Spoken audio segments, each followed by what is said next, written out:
Under a slate gray sky in Lincoln, Nebraska, it's time for Big Ten football as the Purdue Boilermakers are in town to take on the Nebraska Cornhuskers at Memorial Stadium in Lincoln.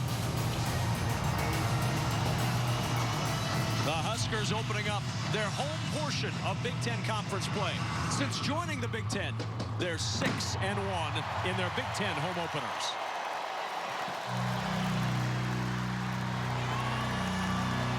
The Husker captains take the field. Mick Stoltenberg unavailable today due to injury.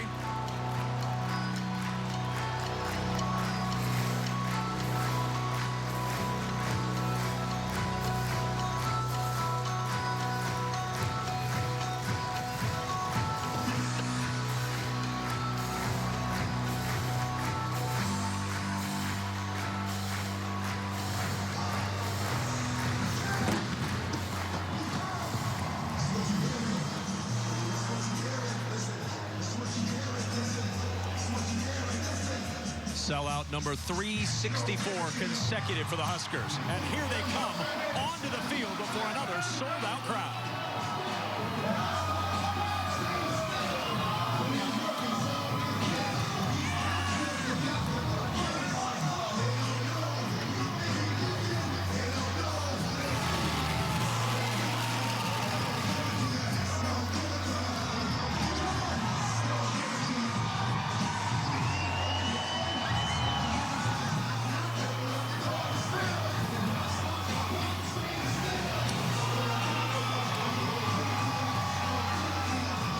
Today in Lincoln, Nebraska's won 9 straight on homecoming Saturdays at Memorial Stadium.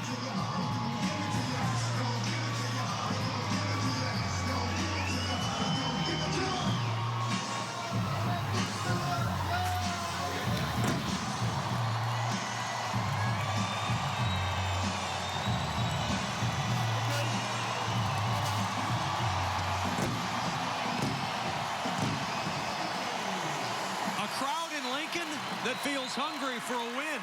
Nebraska winless to start the 2018 season as they get set to go to work against the Boilermakers from Purdue.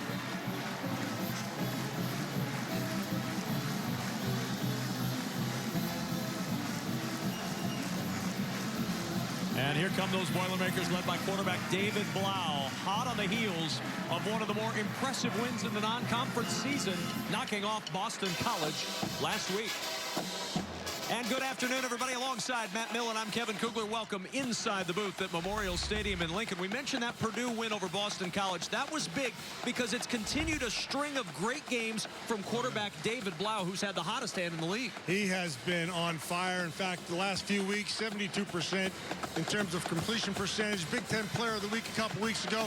But more importantly, he's in control of this offense right now. And what you see of these numbers, what they really reflect, is that he knows exactly where to go with the football.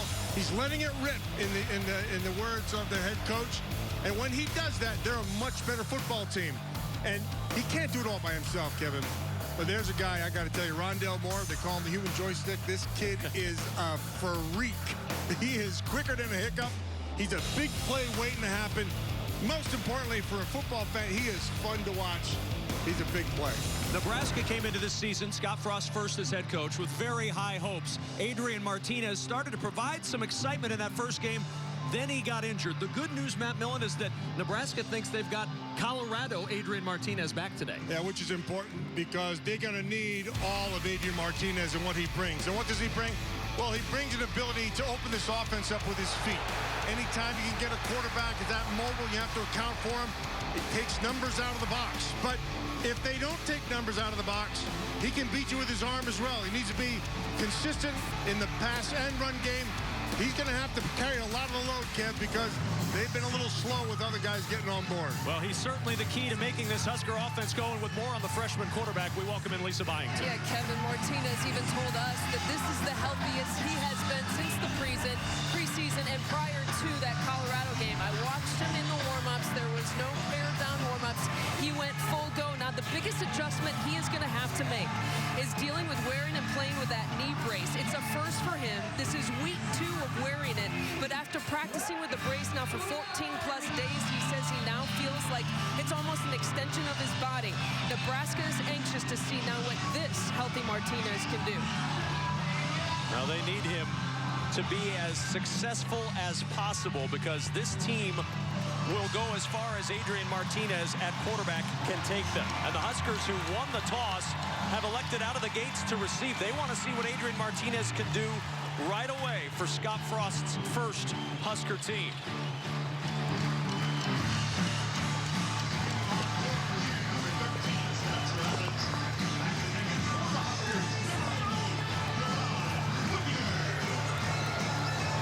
Jeff Brom and Purdue very excited about that win last week over Boston College. That was a real big lift for a Purdue team that may have played in harder luck than any team in the Big Ten Conference through their first 3 games. But they feel very confident that things are about to turn around as Jerron Woodyard back deep for Nebraska awaiting the kickoff. Now we're about to get it underway as Spencer Evans approaches the football. And here we go on a chilly afternoon in Lincoln, and another touchback for Evans, who struggled last week from a touchback standpoint. Good start for the Purdue kicker. Here comes Adrian Martinez, and you look at the body of work. It's a limited body of work for Adrian Martinez, obviously, as a true freshman quarterback. But the highlight so far was his performance against Colorado in week 1. 187 yards on 15 of 20 passing, 15 carries for 117 yards. Matt, they think this can be what Adrian Martinez can do week in and week out when healthy. And they're going to need him. And they'll go as far as Martinez's legs and arm can take it. Cade Warner gets the start today. Kurt Warner's son to the bottom of the screen. Martinez on first down fires to Spielman, and a first down for Nebraska. Spielman dodging out of bounds after a 15-yard pickup. Mosley chases him out. We were told yesterday, Matt, that there would be a change at the wide receiver starting position and that walk-on Cade Warner was going to see a lot of playing time. They love the fact that he's right where he's supposed to be all the time as Divine Ozigbo takes it to the 45-yard line. As talented as Adrian Martinez is, he needs help. And they've got to be able to establish a run game. I mean, when this team is really humming and Nebraska as a program is going, the run game is a huge part of it. Ozigbo on the carry with blockers in front. And Divine Ozigbo with a first down to the Purdue 45-yard line. Derek Barnes on the stop, but another 10-yard gain for Nebraska, and the tempo picking up for the Huskers.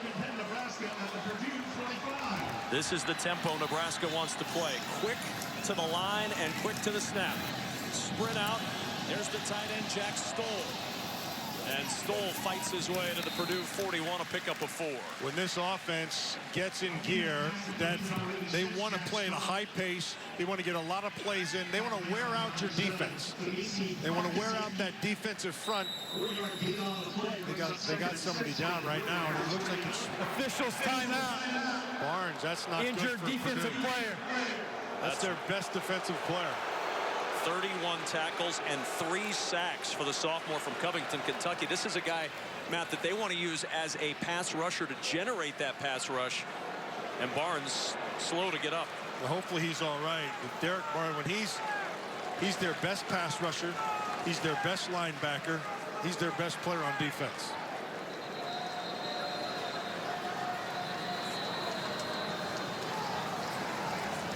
What a year he's had to start for Purdue. Looks like he's moving okay. Between Derek Barnes and number 21 Marcus Bailey, those are the 2 names you'll hear a lot from that linebacking core today.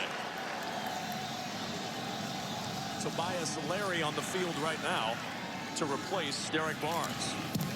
Here's Spielman on the sweep, and Spielman down to the Purdue 38-yard line, and the first third down for the Huskers, a 3rd and 3. And of course Marcus Bailey right in the middle of that. Yeah, Marcus Bailey is the other one along with Derek Barnes. You're going to hear their names a lot. You know, they switched their positions a week ago to put them in more favorable, put Bailey in the back there as a backer more. Here's Ozigbo with room. First down, Nebraska. Jacob Thieneman on the stop, but a good first possession for the Huskers. Well, a nice job by that right offensive tackle, and they got the defensive end and a little bit of Never Land there, make a decision, and they ran right past him.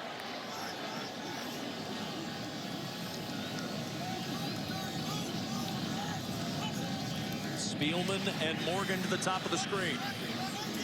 Warner, the receiver, to the bottom of the screen. First down. Martinez with time. Now going to run. And Martinez, excellent play in space by Kai Higgins. Yeah, that's a really good play by Higgins. You know, out one-on-one all by herself, that's a tough tackle to make, but he did a really nice job.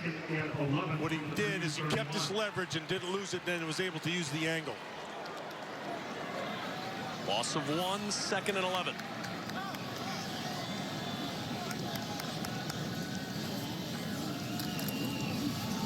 Here's Spielman, Warner blocking in front, and Spielman another first down. Mosley shoves him out as we check out today's Auto Owners Insurance Impact players. Well, the guys are going to make an impact. You have to get the ball in their hands, and you just saw it. Stanley Morgan on the outside along with Spielman. And Spielman really, he's been the chain mover along with Stanley Morgan big time. Barnes, we talked about it, Marcus Bailey. Both of those guys, they make most of the plays for that defensive side. Here's Martinez on a design keep, and Martinez buried by Lorenzo Neal. And that's the third member of the triumvirate they're going to have is Lorenzo Neal, son of the old Lorenzo Neal fullback who's just tougher than nails. Lorenzo Neal is a block eater inside, man. He just eats up people. His dad was a blocker. Yeah, his dad was toughest. He was one tough man. Derek Barnes back out on the field for Purdue. 2nd down and 10. 10th play of the drive for Nebraska, and it's Ozigbo up the middle. Ozigbo down the sideline, and Ozigbo diving for the pylon touchdown.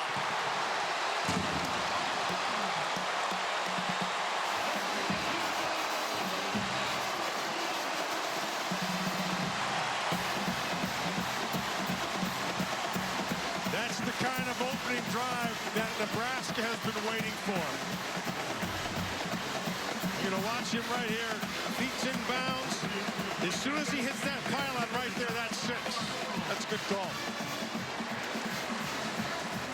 The starts have been the problem for Nebraska this year, but not Going today. on the field was a touchdown. Plays under further review.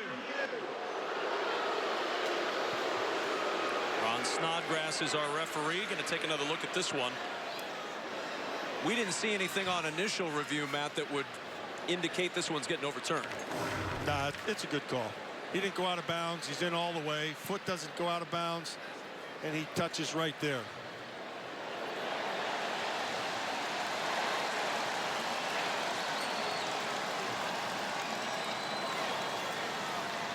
Knee and ball are almost simultaneous. Head, shoulders, knees, and toes. Hey, we got a balloon in the booth. Can't beat that. Do we have to return it if it turns out not to be a touchdown? They're going to call this a touchdown. Be the first points on an opening drive for the Huskers all year. Let's welcome in Mike Pereira. He's in our studios in Los Angeles. Here's Ron Snodgrass first with the ruling. After review, the ruling on the field is confirmed. Touchdown. Now we get to welcome in Mike Pereira for the first time with us this year on a game. Mike, you had a good look at that one. They got the call right, correct?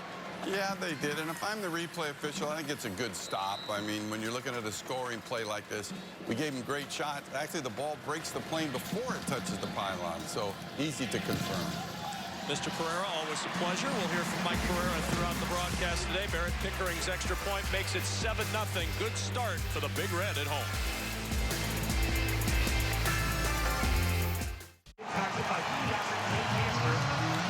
Divine Ozigbo, 41 yards rushing and a touchdown on that drive. Nebraska gets off to the fast start and provides a little spark, Matt Millen, for the sold-out crowd.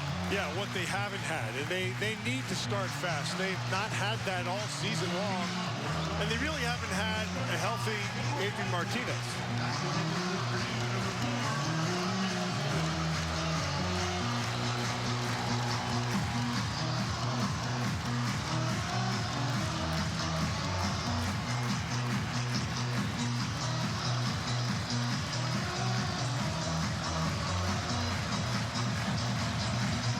So Nebraska's had its chance on offense. Now, time for David Blau. But first, time for Rondale Moore to go to work.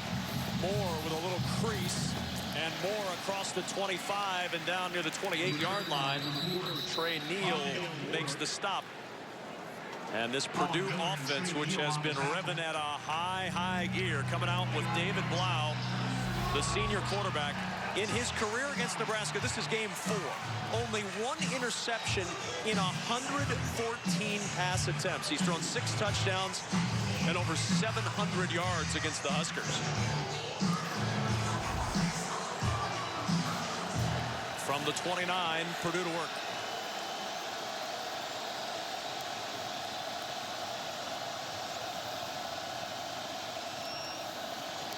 Blau, good protection going up top for Sparks, and the pass is incomplete. One-on-one with DiCaprio Boodle, and it's 2nd down.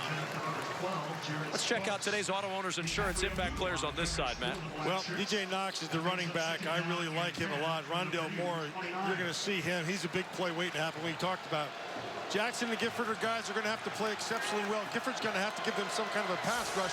That's the one thing this defense lacks. Moore is in the slot to the left of the quarterback, David Blau. We'll keep an eye on where he is all day long. So will Nebraska. Blau over the middle to Moore, and Moore being chased by Dedrick Young. That's a mismatch that favors Purdue if they can get Moore matched up against the linebacker, Dedrick Young. Interesting. He crossed the line, then went back to try to gain more, and it will end up being this 3rd and short. Kevin, David Blau has been hotter than a firecracker the last few weeks, and Nebraska has not even come close here. Now it's only a few plays, but if they're going to have any success, they've got to get pressure on Blau.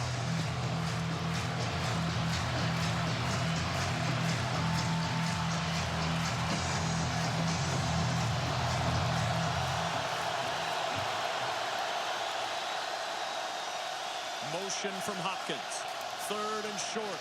Knox the carry. Got a hole and got the 1st down. Yeah, he's tough. I like DJ Knox. I think he runs with his eyes well. I think he's a powerful guy. I think he'll run through if he has to. He has the ability to run away from him.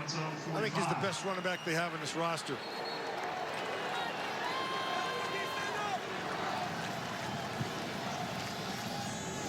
It's like the officials may be sending DJ Knox off for a play. Number 1 is sent from the field for illegal equipment. They're going to have to adjust the equipment. They changed a bunch of rules in regards to where the knee pads and thigh pads sit. He's got to go get his clothes adjusted. And now a whistle and a stoppage with movement for Purdue. Ball start. Offense, number 78. 5-yard penalty. 1st down. Grant Hermans with the false start, and DJ Knox returns to the lineup. Dressed now for success.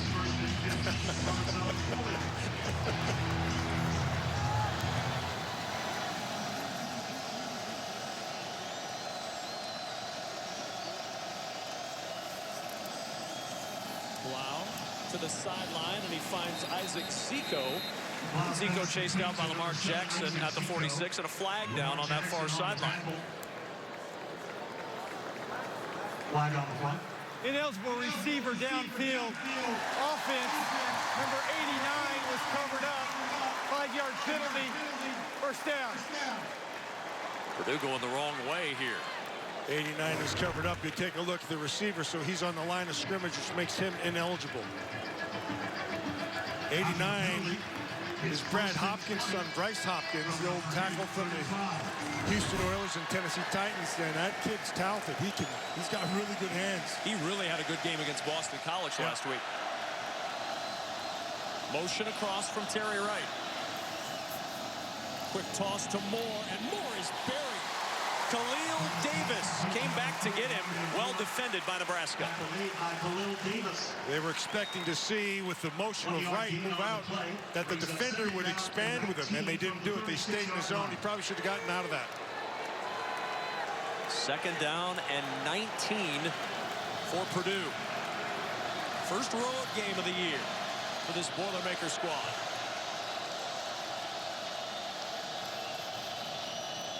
Play action. Blau, pressure late. Horvath with the catch. And the fullback, Alexander Horvath, gets the first down all the way down to the Nebraska 42. Mohamed Berry finally tracking down Alexander Horvath with his first catch and first yardage of the season. Yeah, and this whole thing's made possible because of Blau's feet. Because he draws people in, the defenders in, and he's able to dump it out into the flat. Anytime you get a fullback named Horvath for a 20-yard gain, you know you're doing well. On first down, stepping through a tackle in the backfield, it's Knox, and he's off to the races. DJ Knox in for the touchdown. Well blocked, Kevin. But DJ Knox, as soon as he saw the crack, he hit another gear. And let me tell you, this is a powerfully built young runner. Watch this really nice job out there. 75 does a good job. Shane Evans, and then it's just speed to the end zone. Well done. Boy, they answered that one fast. No question. Huskers had two chances to bring him down. Berry and Young both missed on a tackle attempt. And after that, DJ Knox with the burst from 42 out.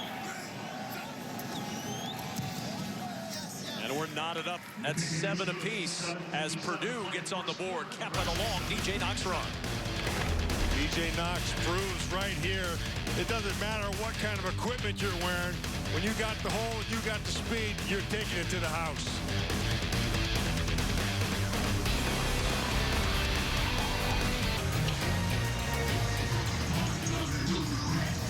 Good start for each offense. DJ Knox with a 42-yard touchdown run. 7-7 Nebraska and Purdue in the first in Lincoln.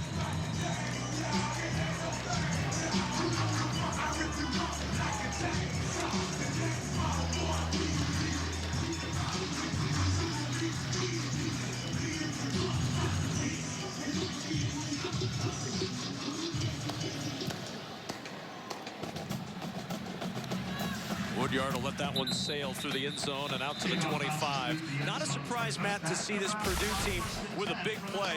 DJ Knox's 42-yard run was the 11th play of 40 yards or more. I mean, they lead the Big Ten 30, 40, 50, 60, 70-yard plays. It's Purdue's M.O., the big play. Yeah, big play, and it's tough. You can't win.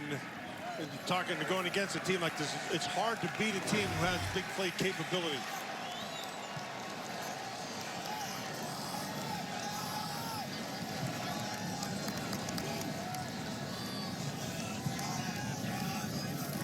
Greg Bell in the backfield, Martinez on the keep. And Martinez caught just shy of the 29 by Marcus Bailey.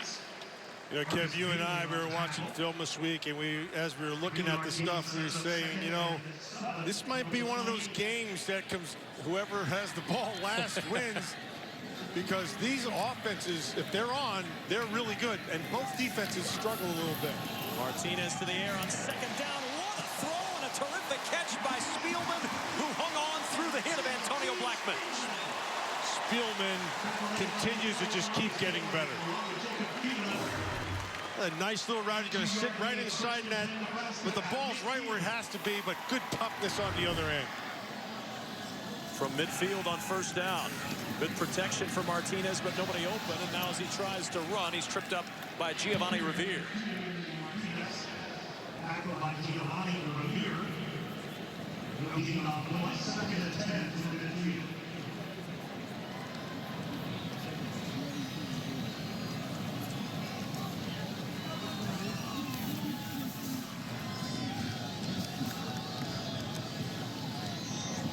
Second down and 10. Bell motioning out. The swing to Greg Bell.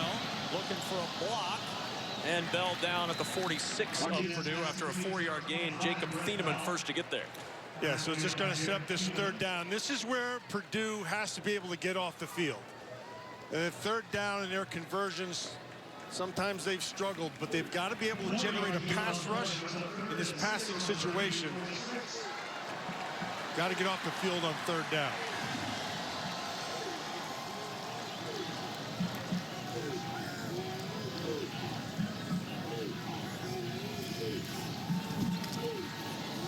Little late pass rush. Martinez in trouble, able to get away.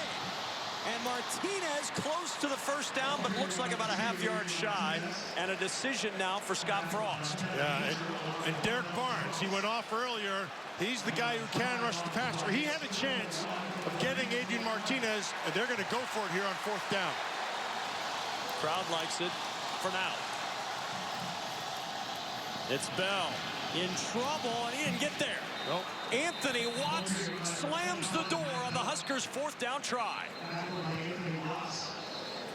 I thought they'd try to get Adrian Martinez on the edge.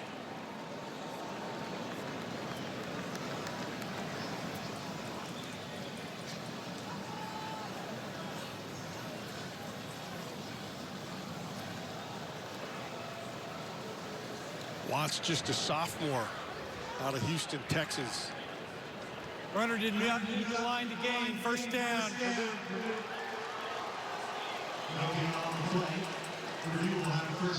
Timeout on the field. So the Huskers roll the dice on 4th and 1 and come up just short.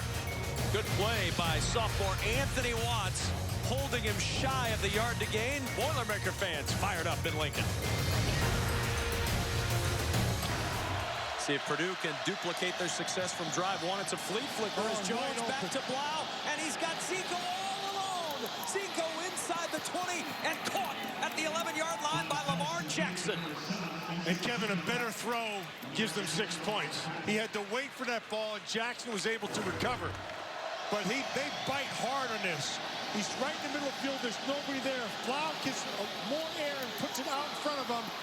That's 6 quick.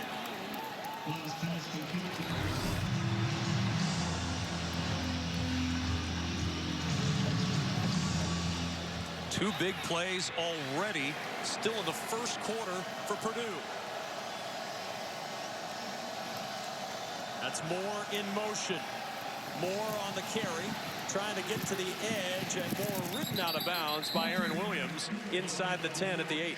Anytime number 4 walks onto the field for the Purdue Boilermakers, Nebraska better be aware of where he's at. Because that guy, they want to get the ball in his hands. Sooner or later, he's going to break one. He's just got that ability. He's got great quickness, and he has great acceleration.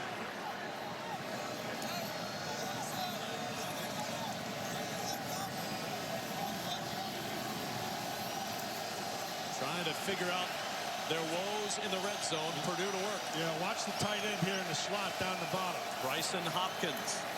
Blau, the swing to Moore. Moore, a little juggle. The ball tipped around. Moore able to catch it. And Moore battling, but down at the 14. It'll be a big loss on the play. That's a phenomenal play. He was playing a little tip drill right there for a while. There's 1. There's 2. There's 3. There's the catch. Now watch him boot. This kid just is an exciting player to watch. And Antonio Reed nearly had to pick on this BTN standout presented by Auto Owners Insurance. 3rd and 13 at the 14. Blau, one-on-one coverage and a little bit too tall for Terry Wright. And the Husker defense comes up with the hold, and they'll force the field goal try. It's good defense. Good defense after that big play to give him to this field goal attempt. Blau had, he liked the one-on-one matchup on the outside, just a little bit too long on that one.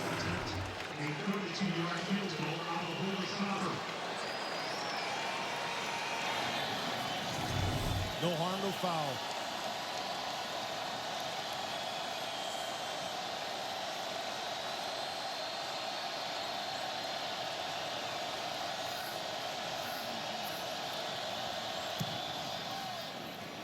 Evans gives Purdue the lead. But Nebraska's defense keeps them out of the end zone. 10-7 Purdue on the road in the first. Purdue with a 10-7 lead. Scott Frost back in Nebraska. Head coach back in for the first time since he led that 1997 Husker team to the national championship as the starting quarterback, looking for his first win as a Husker head coach after the 0-3 start for the Big Red of the year. I have no doubt that Scott Frost will get this thing right. I think he is a terrific young coach. As I think Jeff Brom, I think these are two really good coaches. Jeff Brom is excellent. Woodyard, a little bobble. He's going to bring it out anyway. And Woodyard stumbling down at the 15-yard line. Everything was still slow motion. And then as soon as Matt Davidson caught that ball and goes up, it went into fast forward. Third down. Frost to the middle. Juggle. Diving touchdown, Nebraska. Davison on the deflection. Nebraska's a point away from tying the game. Big Ten Elite 1997 Nebraska football presented by Physicians Mutual. It premieres tomorrow, 7 Eastern, right here on BTN. Some of the great moments from Nebraska's last national championship team debuting tomorrow night on BTN. Don't miss it. Divine Ozigbo with a big hole. And Ozigbo rumbles for a Husker first down to the 27. The Thieneman brothers, Brennan and Jacob, combining on the stop, and the Huskers pace it up to the line.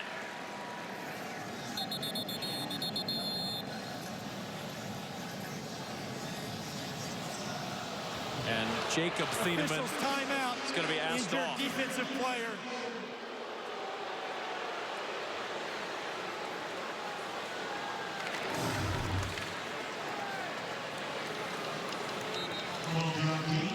The officials can point out if they think somebody needs to be tended to medically, and that's what we saw here.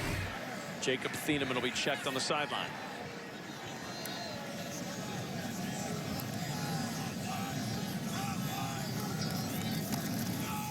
Martinez on the keep. In trouble. Good tackle by Antonio Blackman. Nice tackle. Good aggressive tackle and a nice job on the inside. Watch, he's going to come from the inside. The first guy he has to contend with is Marcus Bailey. So Bailey forces him still to the outside, and then the tackle's made. Really well done. Good team defense. Second and 10. Long day. Martinez looking deep for Stanley Morgan in double coverage, and the pass incomplete. Ooh, boy. I think they may have gotten away with one right there, Kevin. Didn't look like Stanley Morgan could get both hands up to make the play on the ball. Both defenders were looking back and tracking the ball, as you're going to see right here. Let's see if he can get both those hands out. Yeah, you see right there. Didn't look like he was able to get it out. Crowd just saw it too. Watch Kenneth Major, the freshman, pulling down the right arm of Stanley Morgan. And Adrian Martinez wonders where the flag is. Third down. Martinez in trouble. He's got some room now. Looking for a block. And Martinez has the first down. There's the piece of the puzzle we're talking about. That was not there. He's moving much, much better. You can see even better than he did a week ago. But he's in control. When his feet become a big part of this offense like they hope it would be, that changes everything. We had a great chat with him yesterday, and you could tell he felt more confident about where his leg was. Quick toss, Morgan with the catch. And Morgan tiptoes for the first down to the 49. They'll mark him out at midfield. Purdue defensively doesn't have big-time corners. And so they're playing a lot of zone, a lot of soft stuff, and they're going to take that every time. You're going to give them 10 yards, they're going to take it every time. Nebraska. On first down, Ozigbo with a little cutback. Finds room to the 45. That's a 5-yard gain. Devon Mosley, Marcus Bailey there for the stop. Got a little bit of momentum like they did in that first drive, Kevin. They've got a little bit of stuff going, and the pace is moving, and this is the way they want to have you. Spielman on the swing. And Spielman with a flag down out of bounds at the 43.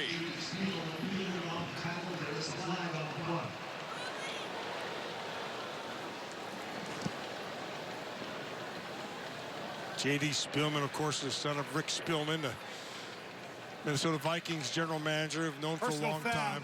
Unnecessary roughness. Offense, number 67. 15-yard penalty. Second down. It's Gerald Foster, their left guard. Don't get a lot of unnecessary roughness calls on the offensive line. He must have had that.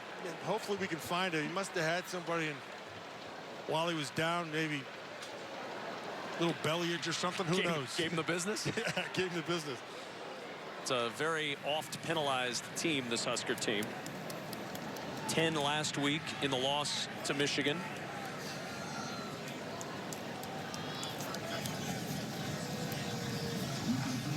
And that momentum that you talked about, Matt, starting on this drive, stunted a bit by this penalty. Yeah.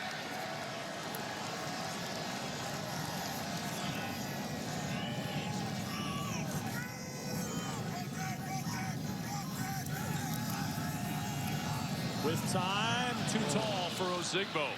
Oh, he had it right, though. He just needed to clear that linebacker.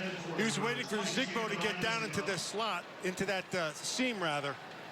And once he cleared the backer, there was nothing in the middle of the field. Just a little bit impatient. Needed to hold on to that a little longer.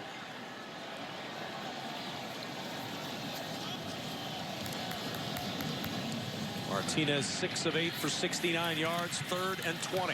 And then batted down at the line. We saw a tip pass last week cost the Huskers on their opening possession. Lorenzo Neal gets the bat on this one, and the Huskers are turned away. Yeah, Kev, they did start to, they were getting on a little bit of a roll, and they were getting momentum, and that penalty just killed them. Took everything away. Sometimes you want to be aggressive as a lineman, and sometimes you get a little bit too aggressive. And I think that's what caught up with Foster. Caleb Lightbourne, Rondale Moore back. And not a great punt. Down at the 27-yard line. Now, we talk about that penalty that completely derailed the drive. Gerald Foster called for the penalty. Here it is. Yeah, you're going to see him right down here. He's the left guard. I want you to watch him. Now, this is nice job. So he hasn't blocked. He's on the ground. Now, don't spike him. That's what he did. He went and got a little bit aggressive. Now, in the old days, that was fine. But in today's football world, that's not fine. I know that when my partner was on the defensive side of the ball, he would have never taken advantage of an offensive player like that in that position. Heck no. Kidding me? That would be illegal.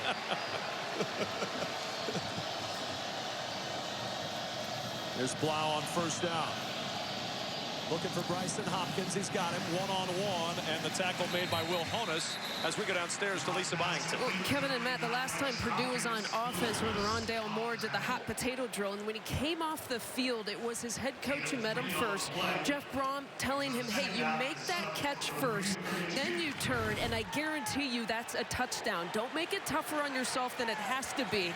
So Jeff Brom giving him constant calm corrections to his freshman. No, he knows just how talented that freshman is and how much of a part of this offense he's going to be as he grows in his role. Blau over the middle. That one batted down. And it's 3rd down. Carlos Davis with the swat. And now it's the situation that the red shirts got to be able to, they've got to get off the field on 3rd down.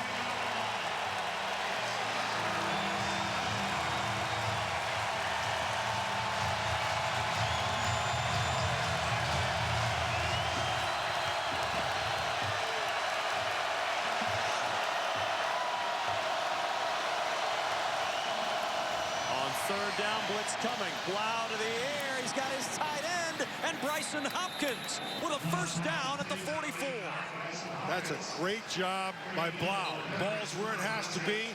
Nice route also by Hopkins.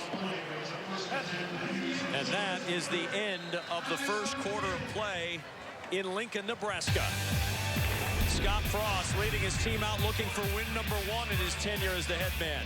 Teams have exchanged touchdowns, but a field goal, the difference in this one with Purdue up after 1.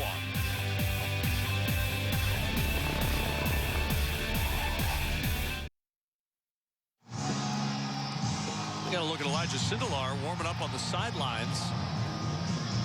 David Blau appears to be fine. He's back out on the field, but Elijah Sindelar healthy enough that he could play if they needed him, according to Jeff Brom when we spoke with him earlier. Carry up the middle for DJ Knox, and on 1st down and 10, Knox picks up a couple out to the 47-yard line. Ben Stilley on the stop. Kevin, when you break down this Purdue offense, you look at what they have, they really don't have a lot of playmakers. What they do have is an excellent play caller. than Jeff Brom. He knows how to keep the defense off balance.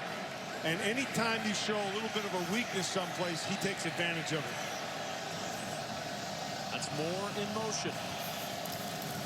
Blau looking that direction, batted at the line, and almost caught on the deflection by Rondale, or by DJ Knox. Let's go downstairs to Lisa Byington. Elijah Sindelar told me in the pregame that even last week he felt like he was limited with a lower body injury, but now he calls himself 100%.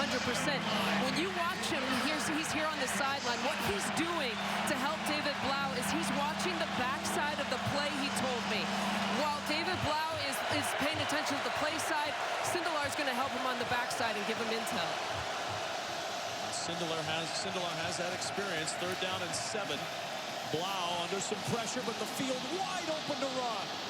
David Blau could have had even more yardage, but he slid down at the Husker 39. Herdman and Zico providing some blocks, but that was a wide open field. It was wide open because they were in man coverage. And once he saw that all those backs were turned, he took advantage of it. And you're right, Kevin. He probably could have picked up another 5 more. 3 for 4 now on 3rd down on the Boilermakers.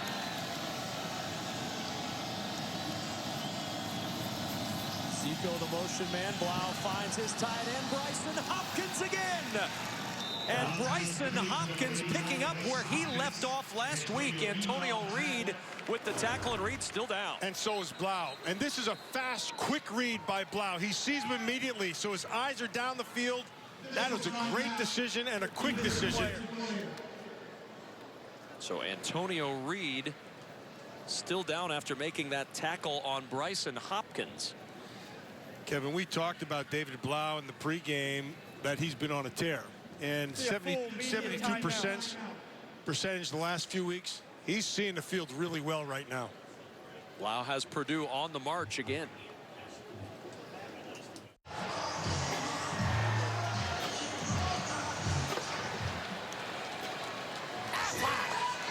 All right, let's test your knowledge with today's Aflac game trivia. How many college football and NFL Hall of Fame head coaches has Scott Frost played for?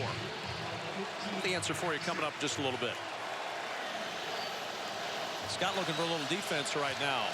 Purdue on the move, 1st and 10 at the 14-yard line. Little stutter step and some room to run for DJ Knox. And Knox hurtling for the end zone, but he stopped out of bounds just short. What an awesome effort. That is phenomenal, kid. Look at this. He's doing a little Saquon Barkley-esque move. And right out of bounds. At about the half-yard line. But what a phenomenal effort. Another BTN standout presented by Auto Owners Insurance.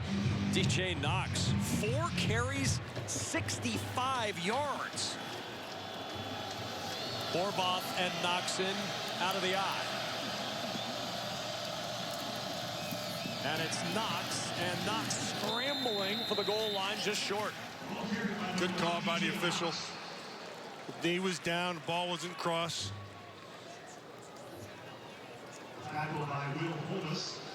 See if they don't try to get to the edge with Knox.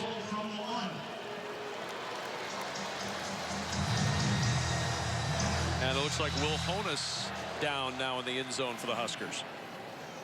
Officials timeout. Injured defensive player.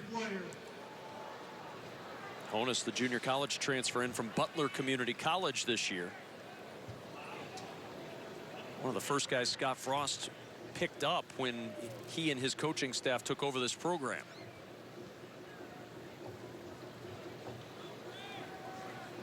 Scott's got some work ahead of him. And we had a great conversation with him about it yesterday. And the last couple of days I've been here talking to him. And Scott, he knows where he's been in this position before. He knows where he's going. He knows what he needs. He's comfortable. He needs, he needs buy-in by the players 100%. He's getting it. I'm impressed with what he brings to the table.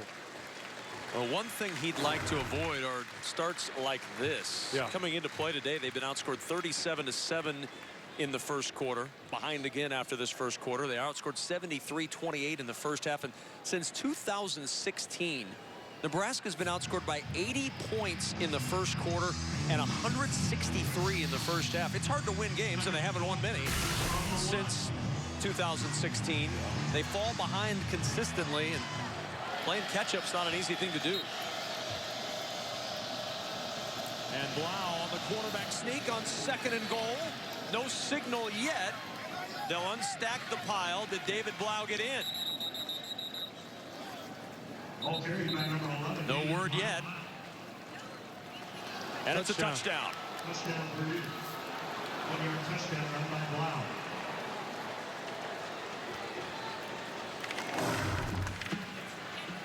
See who wins the line of scrimmage. Ooh, looks like Purdue won the line of scrimmage. They were lower than that Nebraska line was. Spencer Evans out of the hold of Schnapper.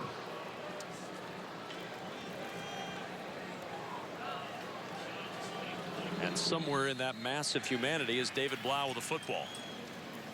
Ruling on the field was a touchdown. Plays under further review. They're going to look at it again. I don't see any way they're going to be able to tell anything from that.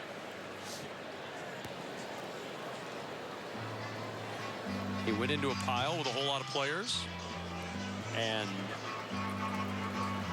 good luck sorting that out. That's why we have Mike Pereira in our studios in Los Angeles to decide when you go into this massive humanity if you can tell one way or the other, Mike. Well, you really can't. And people often ask me, why the delay? Because there was no signal given till well after the play was over. Well, both sides of the field, the officials on the line of scrimmage, you literally cannot see when the quarterback sneaks the ball in the middle of the pile. So your only choice is to go in, unpile players, and when you actually get to the quarterback, if the ball at that point has broken the plane, then you signal touchdown. It's the only way that you can make a decision on that. The ruling on the field stands. Touchdown. Mike, thanks very much. There's just, I mean, there's no way to tell in that pile whether he's in or not in. And which lets you know that there's a lot of things going on in the pile in the interim. And so you still are trying to fight. Even if you put the ball across, you get it back across the other side and don't let it there before those officials get there.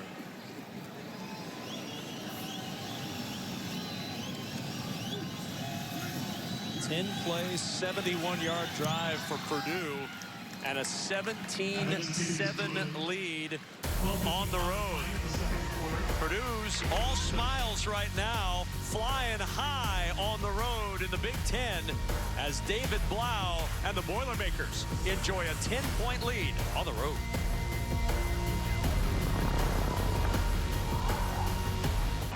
Purdue continuing its hot offensive play off that big win last week against Boston College, a 17-7 lead on the road. And they've scored on all 3 possessions, Matt. David Blau, 8 of 12 for 113 yards. And he's continuing that tear that he has been, and he's getting a lot of time to throw the football. Nebraska has not been able to generate any kind of pass rush without bringing in some kind of a blitz. Short kickoff. Woodyard trying to find some room, and Purdue really struggled last week in kick coverage. Good work here. Horvath with the stop. Let's get the answer to our Aflac trivia question. How many college football and NFL Hall of Fame head coaches has Scott Frost played for? The answer, 3. Tom Osborne, Bill Parcells, and Bill Walsh. His defensive coordinator with the New York Jets was Bill Belichick, who will certainly be a Hall of Famer when he's done.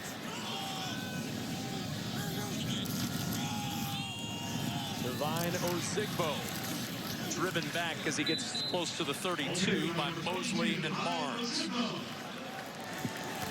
This is a big series right here for this Nebraska offense. They got to get this crowd back into it, and they got to get a little bit of confidence back into this offensive side.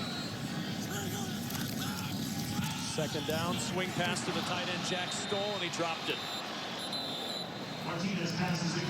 The tailgate was here in Lincoln today. Next Saturday, they'll be in Columbus as Dave, Jerry, Howard, Spice, and Michelle set the scene for the Buckeyes and Hoosiers and get you ready for a busy day around the league. BTN Tailgate presented by T-Mobile next Saturday, 10 a.m. Eastern, right here on BTN. Yeah, no one was there. You had fun. I had a chance to have some fun with those guys this morning. That's a good group of guys, and they know their football, that's for sure.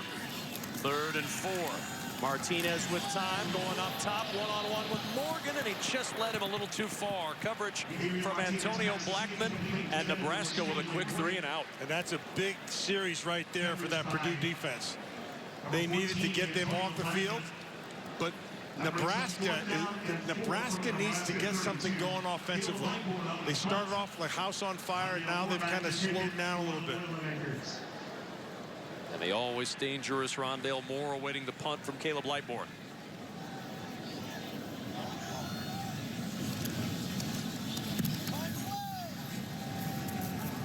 A line drive punt from the 26. Moore. Good coverage by Nebraska. Got down quickly to make the stop. Wyatt Mazur with the tackle. Purdue football up 10 in Lincoln. Now it's time for postcards from Fansville, sponsored by Dr. Pepper, the official drink of Fansville.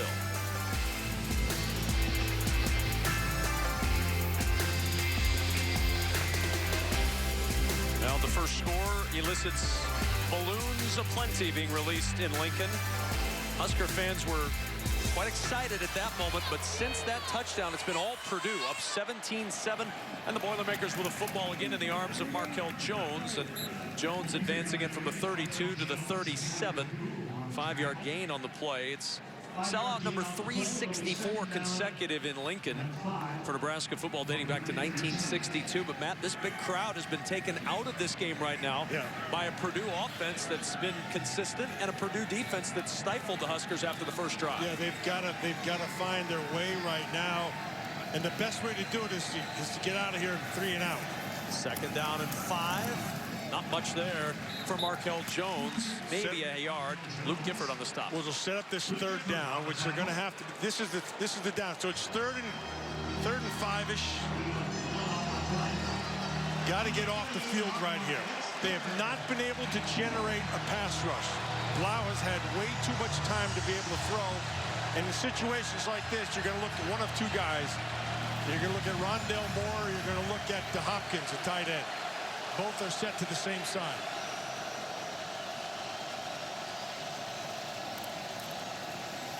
Good protection for Blau. Good tackle by DiCaprio Boodle. Now Boodle made a great play. That's going to take him right down to 4th down. Because I got to tell you, if he looks to the top, say, Rondale Moore put a move on a defender. It was wide open. But he couldn't find him, threw it back underneath, and then Boodle makes a big tackle. Well, that's a really big play for this Nebraska team and for this crowd. First real noise we've heard since the opening drive.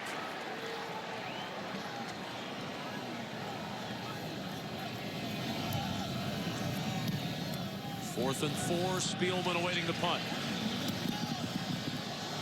And Spielman, a flag down behind the play. Spielman to the sideline, and another flag in at the end of the play. Antonio Blackman on the stop. There are 2 different penalties on this return.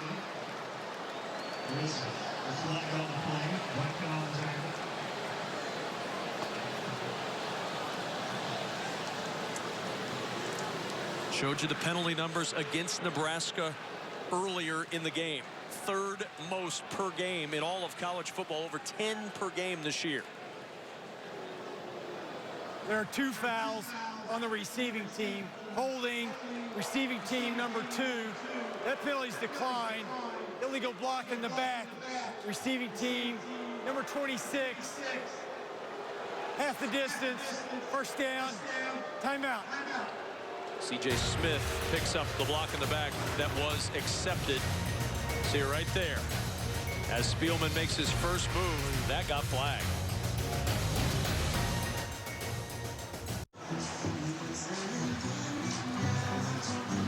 Purdue 17, Nebraska 7. 9:57 remaining in the 2nd quarter, and With 9:57 remaining in the second quarter, Nebraska trying to find the magic from that opening drive. 10 plays, 75 yards on drive number 1 since 17 plays, 65 yards as Greg Bell is met and driven down at the 9. A pickup of 2. Marcus Bailey on the stop. Also want to pass along, Matt Millen, that with 9:45 and counting remaining in this second half, or in the second quarter rather, we're not going to take any more commercial breaks. So stick around with us. You'll have nonstop football. Martinez is in trouble, and Martinez is sacked. Jacob Thieneman, Derek Barnes back there to meet at the quarterback. Yeah, Barnes is the guy, and then Thieneman came in at the end to clean it up. But it's a blitz, and nobody picks up Barnes at all. And Thieneman right behind him on the other side. He'll finish it off. That sets up this 3rd and long. So this is what Nebraska does not want to be in. 3rd and 14. From the end zone, Martinez too tall for Woodyard. And Nebraska's going to have to punt. That was ugly right there. You're going to give Purdue the short field, and that defense right back out as Lightbourne will punt against the back of the end zone. Yeah, more importantly, it's Rondell Moore's back there to receive this thing.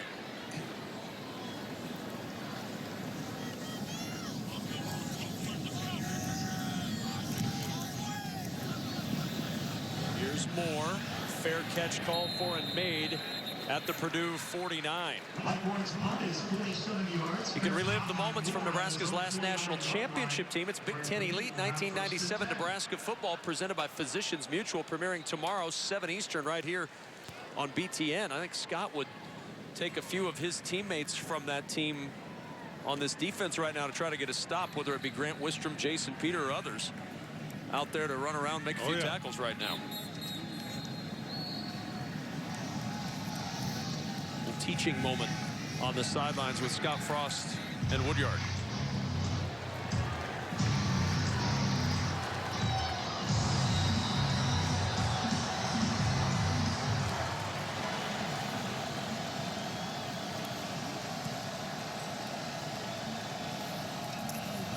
Blau on play action, looking over the middle. Almost a tremendous catch in and out of the hands of Terry Wright with Boodle on the coverage. Yeah, Terry Wright's got to make that catch. It was right there. I mean, that's as good as it gets. Look, Eric Shenander, the defensive coordinator, that has to be a catch. You can't drop that thing. Eric Shenander, the defensive coordinator for the Nebraska Cornhuskers, he's got his hands full.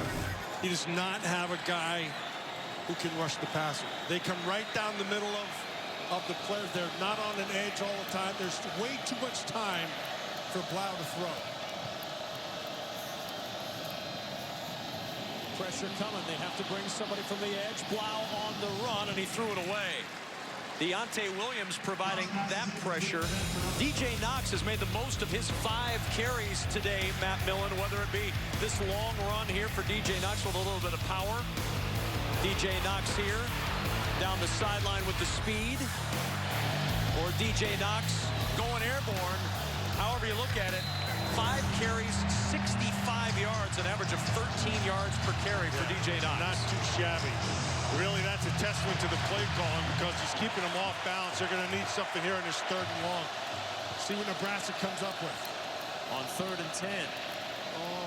Blau looking, flag thrown. Intercepted Markel Dismuke, and Dismuke pounded out of bounds by Kirk Barrett. But a flag down at the 41 of Nebraska, and it's going to go against the Huskers. It's a hold. Rondell Moore in the middle of that route. Looks like they held on to him. Holding. Defense. Number 21. 10-yard penalty. First down. They're calling it on Lamar Jackson. Markel Dismuke was also in the area. Let's see if we can see it here. Ooh, I didn't see anything there. Unless it wasn't on Moore, unless it was somebody in front of him.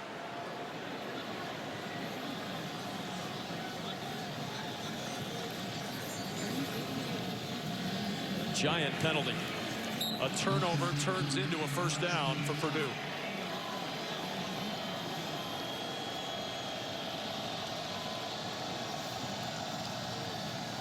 Blau off play action to the sideline, finds Sparks, and Sparks in the arms of DiCaprio Bootle down at the 36, a 5-yard gain. Kevin, there's just, unless they bring an extra defender, there's no pass rush. And Blau is he's just taking his good old time back there. Not a good position for a D coordinator to be in if you have to start using scheme to have to get to the passer all the time. 2nd and 5. Knox with the carry. Knox in trouble. Mulberry's got him, and he'll lose yardage.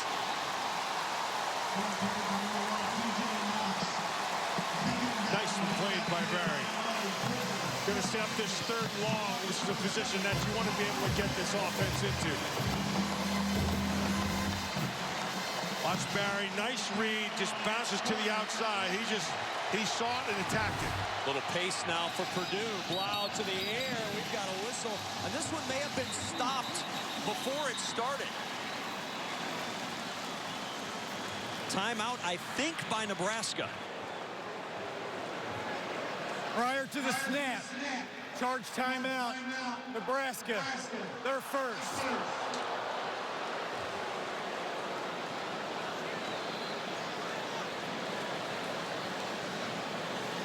So a timeout taken. Now let's take a look at this message from ZipRecruiter, the smartest way to hire and the official hiring partner of the Big Ten Conference.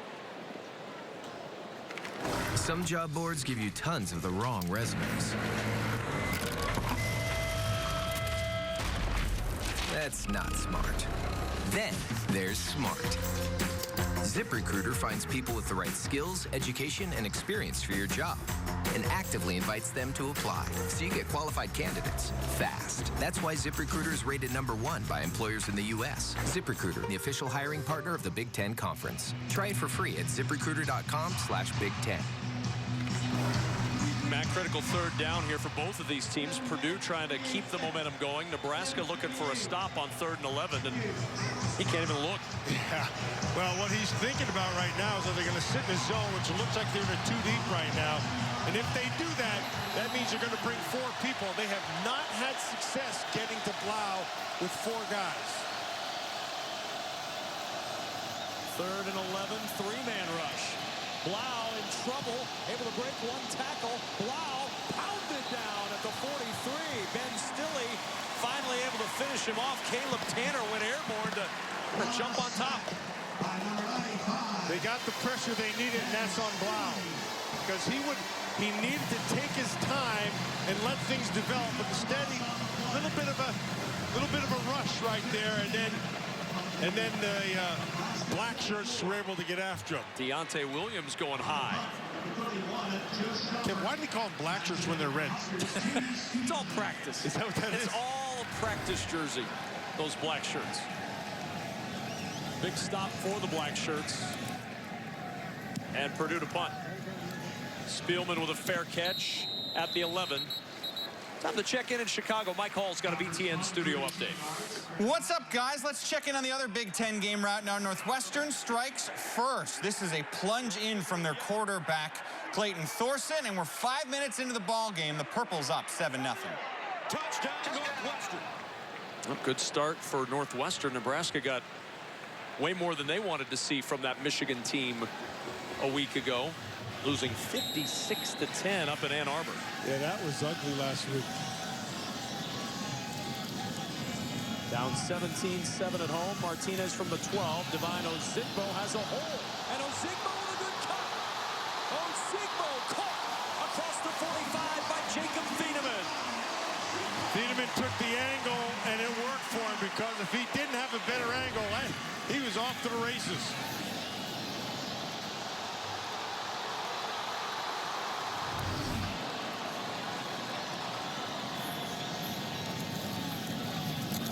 Ozigbo tumbles forward for a yard to the 48, and it's 2nd down and 9. Somebody's hurt. Officials timeout. Injured offensive player. It's Cole Conrad, Nebraska's center.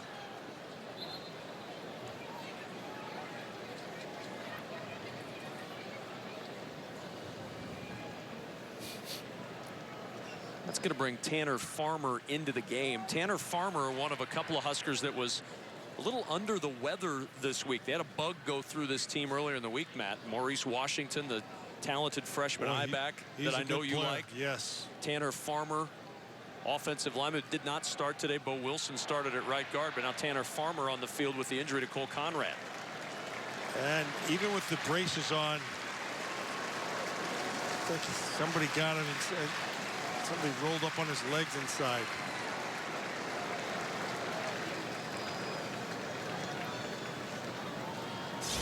Of course, Tanner Farmer, number 63. He's a senior. He's 315 pounds, about 6'3", 6'4"-ish. Former wrestler. Hasn't played a lot of snaps at center. Moves in there now. On 2nd and 9. Martinez on the keep, and Martinez with nowhere to go. Derek Barnes, the reason why. Derek Barnes playing well yet again. Mentioned a week ago they moved him and allowed him to and put him in a position to be able to rush the passer a little bit more, and that's really helped this defense.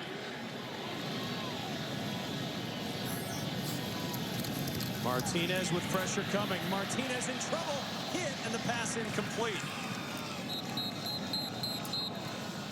Boy, Martinez from the word go had pressure on him. Cornell Jones, Kai Higgins. There's no foul for grounding. Eligible receiver was in the vicinity. 4th down. They just brought numbers to his side, Kevin, so you had 3 blockers and 4 defenders. That's kind of tough to get out of. Well, this Purdue defense, defensive coordinator Nick Holt has done a tremendous job. Nick Holt is good. Getting things taken care of after that opening Husker drive. 4th punt in the last 4 possessions for the Huskers, as Lightbourne will punt it to Rondale Moore.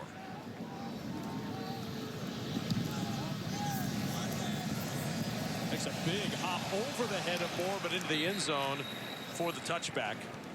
And the Boilermakers back to work on offense. Nebraska has not been able to get much offense going, Matt Millen, and David Blau and company doing the job right now on the road. People wondered, what would Purdue be like on the road? Well, they're kind of the same as they were at home. This is a good football team. Well, they're a good football team because this offensive line has been playing very well, and I think what's really going on is the game is being called exceptionally well. So he's spreading out this Nebraska defense, and he's limiting the numbers in the box, and then the quarterback can manipulate those numbers. And when I say quarterback, it's really coming from the sidelines, and that's Jeff Brom. First down carry for Markel Jones, and Jones out to the 25, gets 5 on the play, maybe a yard more to the 26. Freedom Akinmaladun on the stop.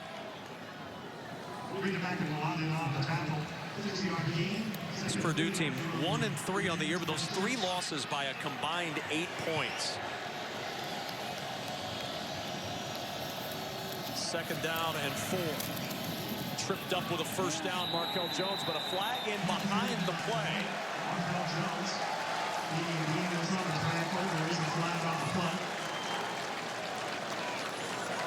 Holding. Offense. Number 79. 10-yard penalty. 2nd down. It's Matt McCann. Purdue, after game 2, kind of retooled their offensive line, Matt. They moved McCann out to right tackle from right guard, and he's called for the hold here. Yeah, you're going to see him. It's more than a little hold. Maybe he was just trying to keep Akinmaladun from falling down. You never know. Back it up to the 16, where it's 2nd down and 14 for David Blau.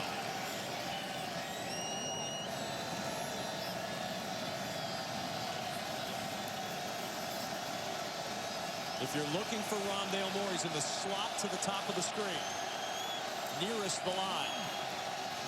Blau over the middle, looking for Moore, and it's broken up by Trey Neal. That's a great break by Trey Neal and great anticipation. So he's playing center field, and Moore beats his defender to the inside. Trey Neal just reads the quarterback, and he is on it. You're gonna watch him. He's right here. This is really well done. Watch. He sees it in front of him. Good break. Yeah, he had a chance to get a pick there.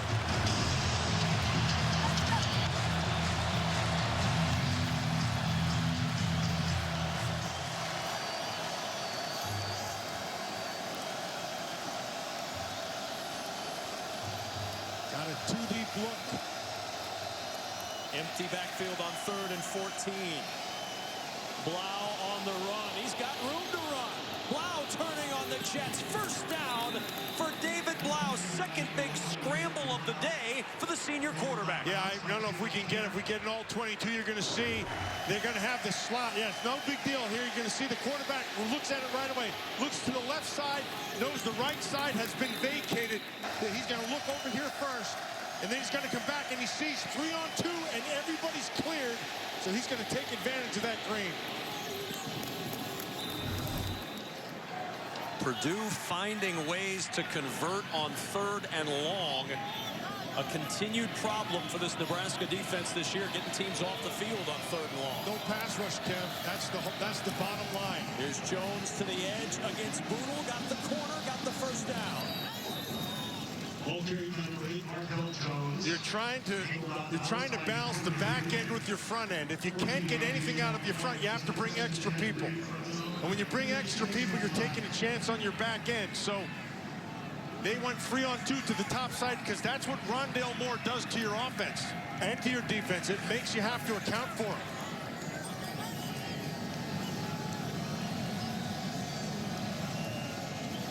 Moore getting a breather right now. Play action from Blau, looking deep, looking for Zico, and it's incomplete. That was a chance for a pick. They dropped the coverage dropped. Is that Neil? I can't see the number from here right now. Eric Lee was out there in coverage, and I believe Aaron Williams as well. Yeah, that's who it is. It's Williams. Williams had a chance if he doesn't slip, because that ball, that wasn't a good ball.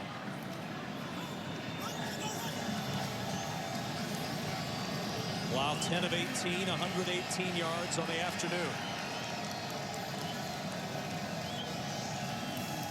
Second and 10. Blau trying to turn upfield is Anthrop, and Anthrop gets pounded, and here's the flag. Markel Dismuke going to be flagged on the sideline. That's tough for the defender. I mean, Anthrop makes the catch, and he's going out of bounds, but he just kind of lost where he was. He was coming inside out, so he's out of bounds right there, but he'd already started the play, the hit process. Foul, late hit, defense, number 19, 15-yard penalty, automatic first down. I mean, you're going to make that call every time. Going to get some help, too, from the Purdue coaching staff. Make that the whole Purdue sideline. Yes. Markel Dismuke sits down. 4 penalties, 46 yards for this Husker team. Can't beat yourself, Kev. That's the golden rule. Don't beat yourself. Purdue on the move now at the Nebraska 37. Already up 17-7. Looking to add to that lead before halftime.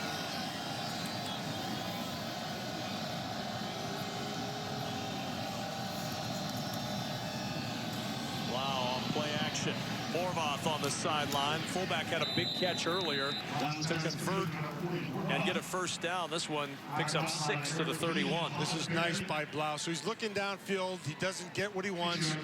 And he always knows where his outlet is. And so you pick up 5 yards, 6 yards, and you set up second and 4. This is pretty efficient right now.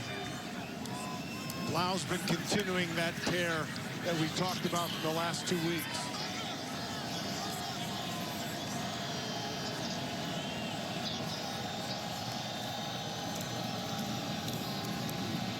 Good work inside. Nebraska able to get there. Aaron Williams first contact with Markel Jones. And now a big third down here, Matt. Yeah, this is.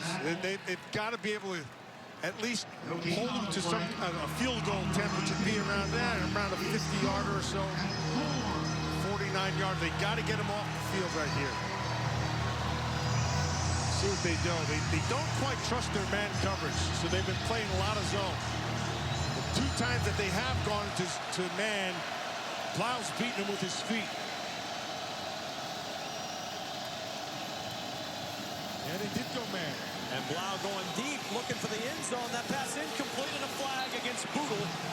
Sparks and Boodle one-on-one, and the penalty flag comes in. Yeah, and the ball was, I think, purposely underthrown by Blau for him to come back. And the defender got in between, didn't make a play in the ball, and they're going to call that. Pass interference, defense, number 23, 15-yard penalty, automatic first down. See, he never turns his head. He's in good position. The ball's underthrown. And because of his position, he can't get back to the ball. They're going to call that every time. Because he doesn't, if he turns his head, you've got a shot, but he doesn't.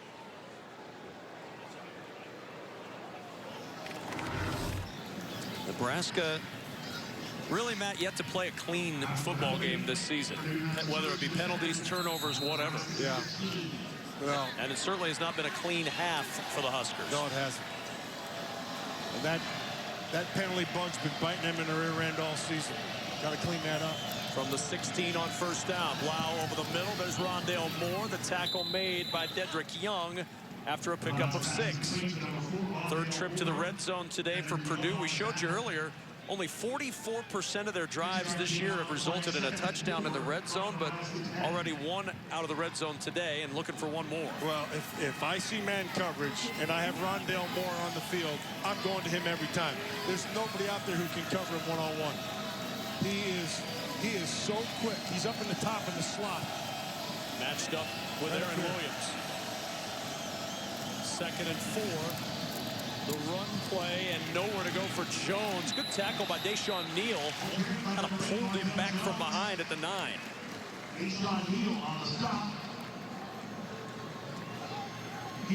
Purdue will get the football to start the second half. Remember, Nebraska won the toss and elected to receive. They're first. So Purdue takes a timeout. We'll keep it right here. So Kev, right here in this kind of situation. So Markel Jones, I put DJ Knox back in.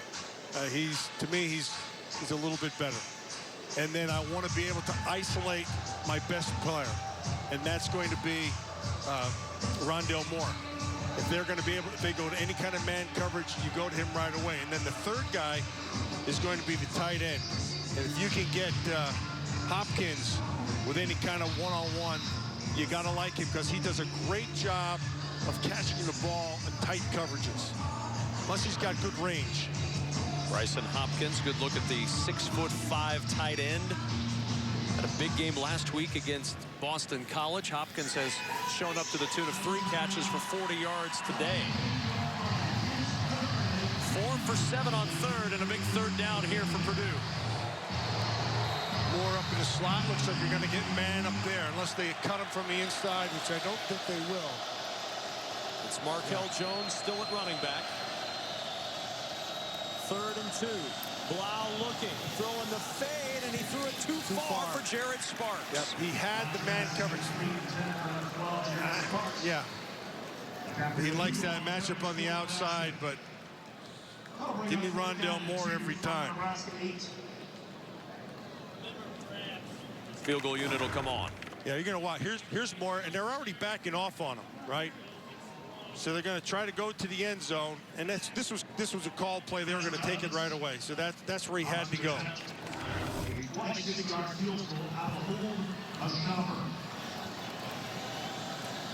25-yard try for Spencer Evans. And Evans makes it 20-7. 30 seconds remaining in the second quarter. Purdue 20, Nebraska 7. This Purdue team, if you watch them at any point in the early stages of this season, this is a team that is 1-3, could very easily be 3-1. Costly penalties at the end of 2 games really hurt them. They go to Illinois, Ohio State, and Michigan State in the middle at the end of October, and then Iowa, Minnesota, Wisconsin, Indiana. Let's say they hang on to this 20-7 lead and win today. That's 2 wins. Can you make a case there, Matt Millen, for a bowl season for Jeff Brom again?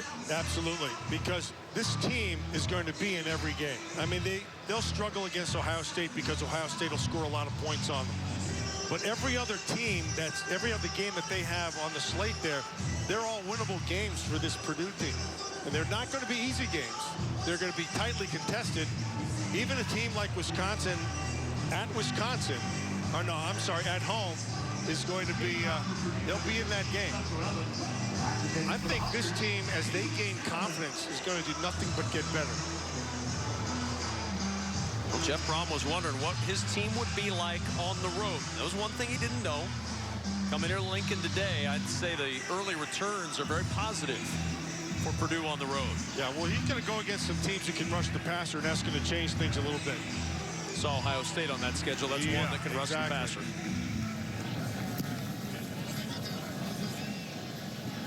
Short kickoff, and it's the tight end Jack Stoll to the 34-yard line. Kev, there's 2 plays in this first half that have stood out for me for Blau. And that was his recognition of the coverage, of seeing it being man-to-man and just taking off with his feet. And when that happens, it puts a little bit of doubt in the defender's mind. That changes the whole complexion of the offense, and it's really opened up this offense for Purdue. Martinez will go to the air on first down. And there's Cade Warner with his first career catch. And Warner to the 40-yard line, a pickup of 6, and a timeout will be used. Charge timeout. Nebraska, their second. The 30-second timeout. So Cade Warner, who had 241 catches in his career at Desert Mountain High School, was a preferred walk-on in 2017. The son of the Pro Football Hall of Famer. And his first career grab. Got the start today for Nebraska. Well, nobody's ever going to doubt his hands. The one thing you'd like to see out of Ken, he's a tough kid. And he'll always be assignment right, but you'd like him to be a little faster. But a lot of times, look, all you have to do, if he's anywhere near open and you get the ball close to him, he's making the catch. Plus, he's got great toughness, and he's going to be one of those guys that does everything right. Very football savvy. Big day for Cade Warner, his first career start. Martinez on second down. Looking to Warner again. Warner with the catch, and Warner got as much as he could and got out of bounds to stop the clock with 12 seconds remaining in the half. Simeon Smiley chases him out at midfield. Nicely done inside by the offensive line. This Nebraska Cornhuskers is giving him some time.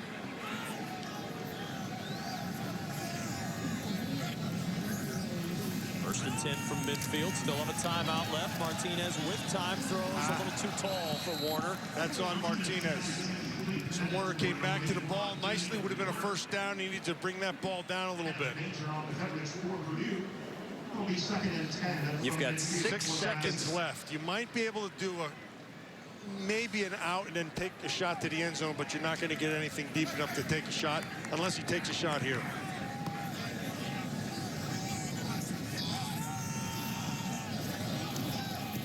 Open, but not able to get out of bounds, and the clock runs out before the timeout can be called. Spielman got the first down, but that is going to end the first half.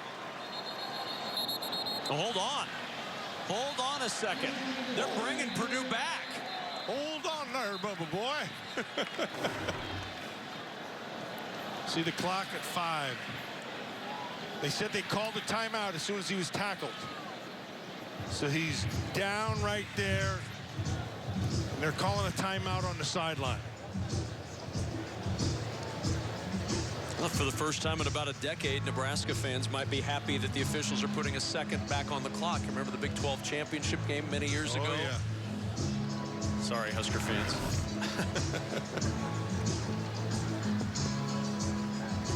They have not officially put a second back yet.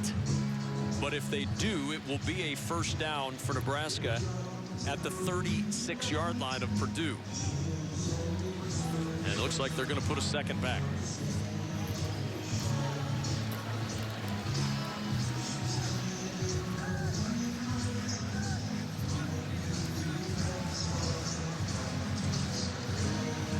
So Scott Frost used his final timeout the minute Spielman hit the turf. The receiver caught the ball. There was 1 second left on the clock. First down at the 37-yard line.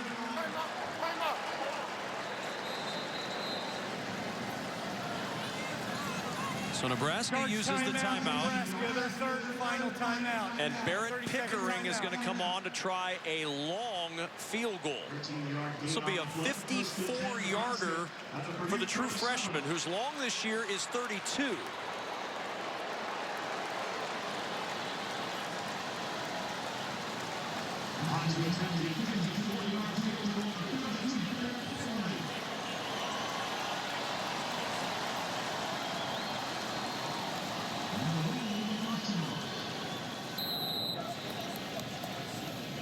So here we go from 54, and now Jeff Brom will try to ice the freshman.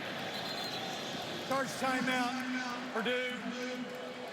For a second, 30-second timeout.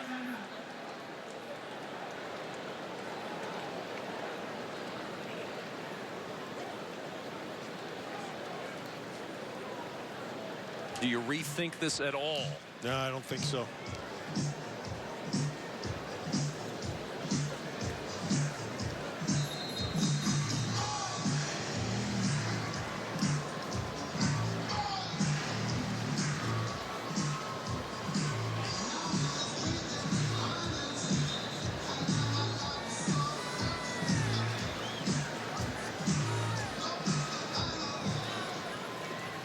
From 54 to try to give Nebraska something to feel good about going into the locker room.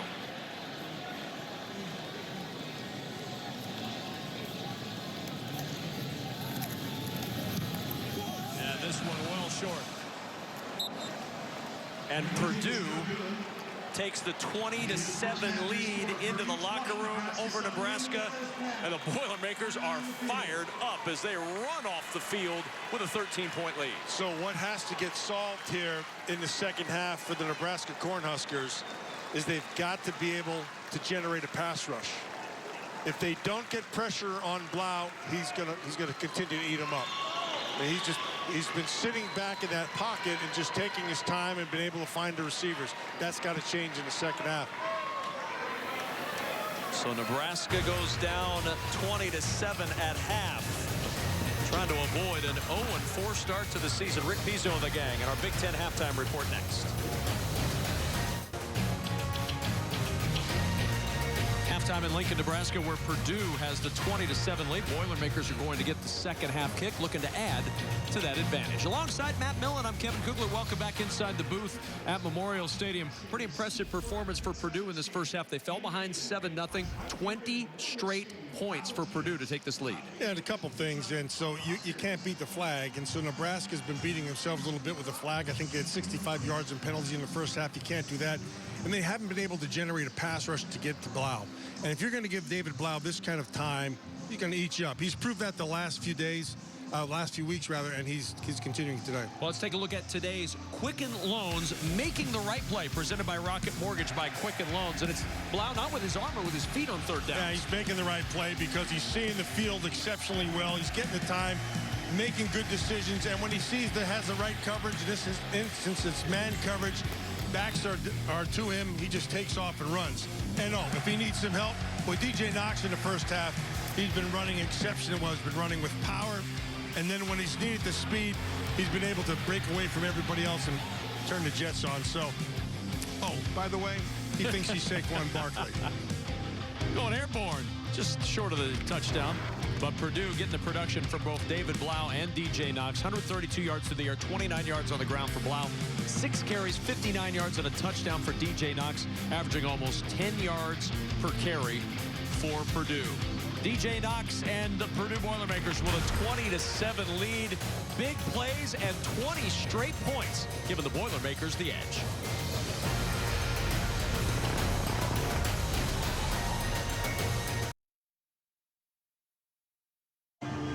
For 7 long days, you've waited. Charting the hours, counting the seconds. In less than a minute, anticipation becomes reality. The instant you emerge from the tunnel, game on.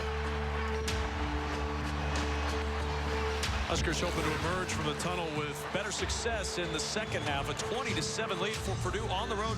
And before we get this third quarter started, time to check in with Lisa Byington. We look like an undisciplined football team in the first half is what Scott Frost told me. And he continued to say, we have the players who are making the same mistakes. And I'm absolutely sick of it. He's upset with the 5 penalties that have resulted in 61 yards. We saw it there in the first half with his reaction. He made it very clear to me that he was going to make that clear to his team at halftime. He also mentioned Adrian Martinez to him looks a little bit slower than he thought he would look like, so he's going to check on that at the half. Jeff Brom, very pleased with this team, as you would expect. Mentioned the third down conversions and said David Blau is really making plays on his feet. He said Nebraska's playing a lot of man coverage, and our offense and Blau are reading exactly that. Well, he's done a good job reading that man coverage all day long, Matt. And of course, when the field's wide open for him to run for 20 yards, he's taken the advantage of it, converting 2 giant third downs.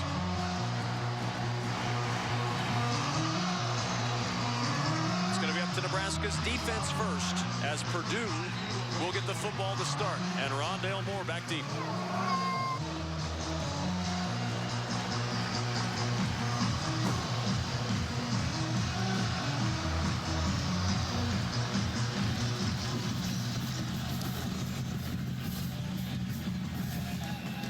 And out to the 25 come the Boilermakers. One note in the history of this series, which is a brief history since Nebraska joined the Big Ten. Nebraska's outscored Purdue in the second half each of the last 5 years. And Purdue this year has been a heavy first half team from a scoring standpoint. Not sure if history will continue in this second half. We will see. Well, if Nebraska doesn't generate a pass rush, it's going to be tough.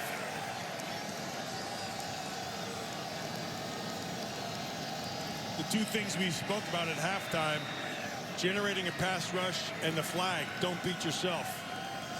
That's what they've got to clean up.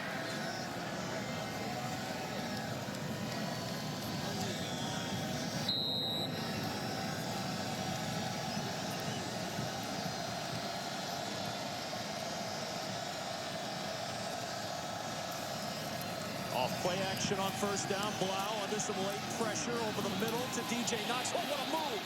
Knox with the spin and the first down. The pirouette around Trey Neal to keep it moving before Stilley ran him out. Nothing like the old pirouette when it shows up right in the middle of a football game. Usually I see that with a guy with a tutu on.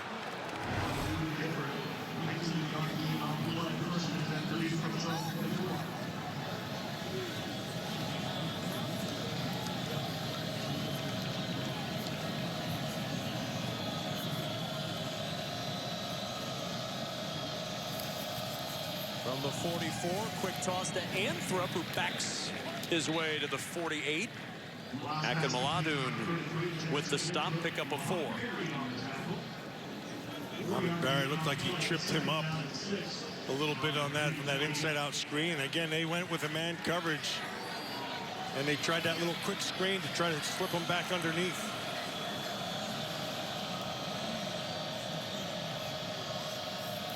First carry for Knox in the second half, a hole, and then quickly it closes. Mohamed Berry and Aaron Williams combined on the stop at the Nebraska 49, and a 3rd down and 3.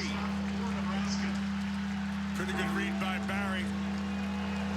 Comes from the inside out. They've got to be able to get off the field here. This is a big down right now for the Nebraska Cornhuskers. And if I'm Purdue right now, and they're going to go to man, Rondale Moore's my guy. I haven't seen anybody cover him yet. They have the tight little bunch down here at the bottom. See what they do. Here's Rondale Moore right here. Nobody shifted with him. They're staying in the zone. The pump, the throw, short. Knox stopped short by Aaron Williams. Nice tackle by Williams. He jumped his coverage right away. It's exactly what he had to be able to do. Sets up this 4th down. And Purdue looks like they're doing a little thinking right now. It's 4th and a yard and a half, Matt. They like what their defense did in the first half. Jeff Brom going to roll the dice a little bit here. Interesting. A potential momentum shifter, but here comes the punter, Joe Schopper, running on late. Better hurry up. You only got 7 seconds to go. Yeah, and if, worst comes to worst, take the delay. It's not a big deal. Another 5 yards, who cares? The timeout was called by Jeff Brom on the sidelines. I'm surprised they used a timeout there, Matt. That is, that's a mistake. Purdue, they're first. So we'll step aside the timeout as well, with Purdue punting on 4th. Jeff Brom uses Purdue's first timeout just a couple of minutes into the second half, and the punt team stays on for the Boilermakers. They're going to punt it away, Matt. Yeah, that's kind of surprising to me. I'd have taken the 5-yard penalty and saved my timeout, kept it in my pocket. I think that may be a mistake right there. Well, indubitably a big stop for this Nebraska defense on the first series of the second half. Now Nebraska's offense trying to get it going again. Here's Spielman. Calls for the fair catch at the 10. And the Huskers deep in their own end once more. I like J.D. Spielman. I think Spielman conducts himself exceptionally well. I think he's got some big play capability in him. I think he's a guy who's reliable. You know where he's going to be all the time. Kevin, at the end of the year, we would go and we would chart all the receivers, and the receivers, see where the interceptions came from. And the guys you couldn't trust, that's where the interceptions come from. Right now it's Spielman and Morgan, the only 2 wide receivers, in the quick toss to Stanley Morgan on first down. The stiff arm gets him room and gets him the first to the 21-yard line. 11-yard gain to Morgan. Another guy he can trust. So the 2 receivers that are on the field are the ones that you can. Generally, when that happens, the interception rate drops considerably. 2 tight ends out there. Ozigbo trying to sweep, nowhere to go. Cut it right into the arms of Cornell Jones as we go downstairs to Lisa. Kevin, I haven't gotten official confirmation about the status of center Cole Conrad, but the chances of seeing him don't look very good. You can see him without his helmet. He's been without his helmet since the trail end of the first half. They've been working on that right leg. It looked to me like a lower right ankle injury. And it's been Tanner Farmer ever since at center as Martinez in trouble. Dangerous pass being chased by Jacob Thieneman, and it's 3rd down. Barnes on the coverage, Thieneman on the pass rush. And after that first drive, Matt, for Nebraska, that second quarter, the offense for the Huskers, only 38 yards of total offense.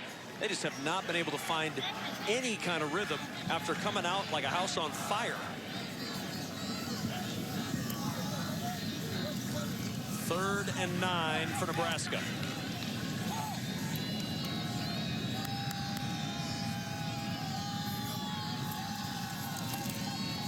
Pressure coming again. Martinez, back foot throw, and it's Warner, the intended receiver, but the pass incomplete, and the Huskers will punt it again. Needed a little bit more time. Warner did the right thing and came back inside. There was nobody in the middle of the field, but the pressure kind of got to Martinez a little bit there. He rushed himself. Rondale Moore awaiting the Caleb Lightbourne punt.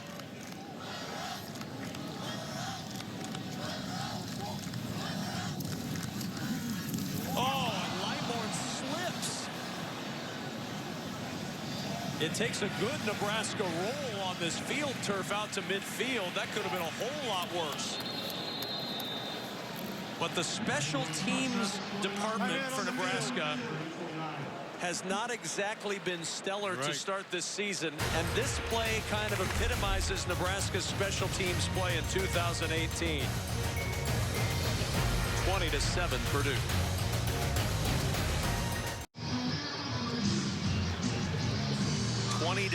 Purdue. Caleb Lightbourne reliving the slip punt that went 29 yards. Could have been worse. Could have been worse. Yeah. 1st and 10 at the 49. 4-man pressure. Blau under some heat, and he throws it at the feet of Markel Jones, and here comes the flag. That was not very bright. I mean, they're going to call it now the way it is. You know, if you just breathe on a quarterback, you're getting a flag anymore. This was just a little push at the end, but it was unnecessary. Didn't need to do that. 15-yard penalty, automatic first down. Will Davis is, is what we were talking about earlier, Kevin. Don't beat yourself. That's A perfect example right there. And that's what Scott was talking with Lisa Byington about coming out of the locker room. He was not happy at all with those kinds of plays in the first half. And you could tell not particularly thrilled with that play. Purdue's up 20-7. They really don't need the help. Jones with the carry. And Jones down to the 30-yard line as we go back to Chicago. Mike Hall with an update. Kev, the big surprise in Evanston is Northwestern has a 17-0 lead, but top 15 ranked Michigan starting to cut into it. This is Donovan Peoples-Jones getting 25 yards. They would score on a play a couple plays later, and it's a closer game now. It is a closer game. Math dictates that once you have a lead and the other team scores, it does become a closer game. Thank you, Mike Hall. Northwestern always plays Michigan tough, though. Fitzy, he's always dialed up a pretty good game plan for them. And that defense for Michigan's pretty good. A game a few years ago that involved a late run onto the field by Michigan to kick a field goal in the rain in Evanston. On the 25 on first down, here's Jones. And Jones, that's not going to go anywhere this time as Deontay Williams finally able to bring him down. Mohamed Berry first with the contact. Weeknights, BTN's Insiders bring you the latest news from around the conference, discuss college football's major storylines, and tell you what to watch for in the nation's most important matchups. Big Ten football and beyond, weeknights right here on BTN.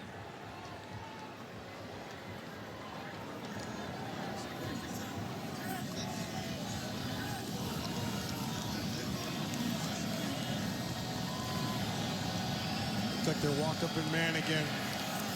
Yep. Blau with time again, over the middle again. He's got a man open. It's Isaac Zico, and Zico with a first down. Eric Lee on the stop. One more thing you forgot to say again. No pass rush again. Yeah, that doesn't look like that's been solved. Got to be able to get pressure. You go man like this, you can add an extra guy to the rush. You got to be able to get there, and they haven't been able to get home.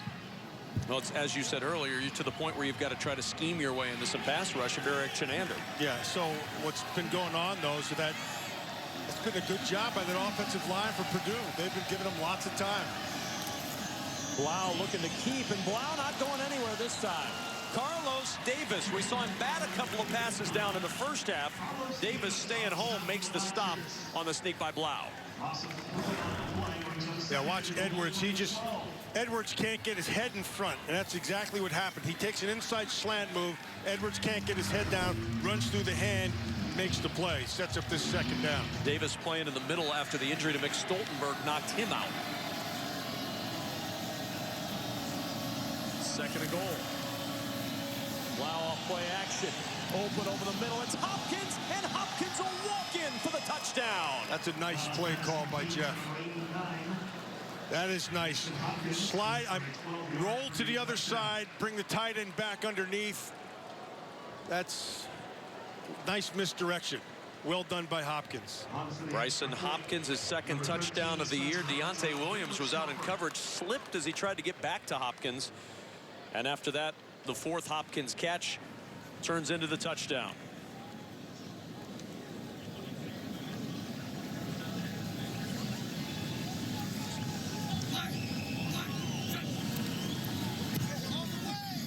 (27-7) Purdue. You're going to watch this. He's right here. They're going to roll this way. He's going to go this way. It's misdirection. It pulls. If you're locked up in man, it takes you away from everything. The defender falls, and that's a piece of cake.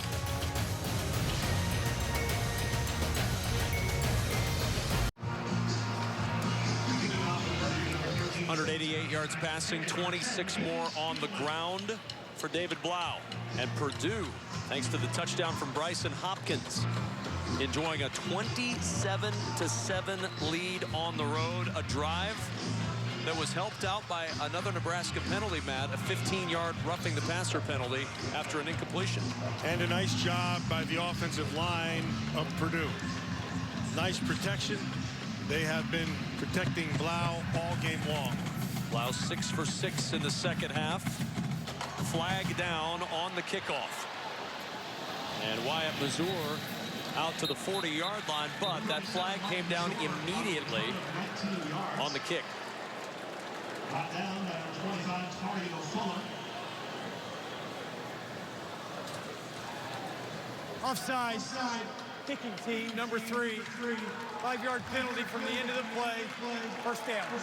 So Nebraska with excellent field position to start this very important drive. Next week, a full slate of Big Ten football comes your way, including a great triple header on BTN featuring these Huskers against the Badgers in prime time. It's all next week on BTN, FS1, and Fox, and watch anywhere on the Fox Sports app. You and I'll be in Madison next weekend with Nebraska and Wisconsin.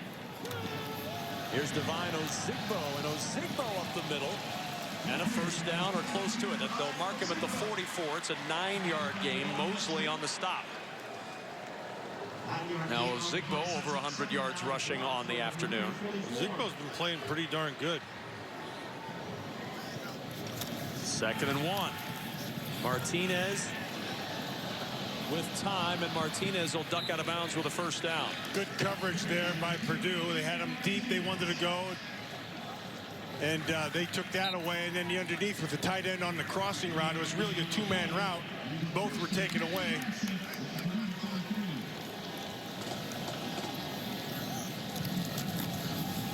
Ozigbo did some good work just to pick through and get yardage there. And a flag comes in late, and it'll be a hold against the Huskers. Penalty number 7. Offense, number 63. 10-yard penalty. First down. That's Tanner Farmer called for the hold.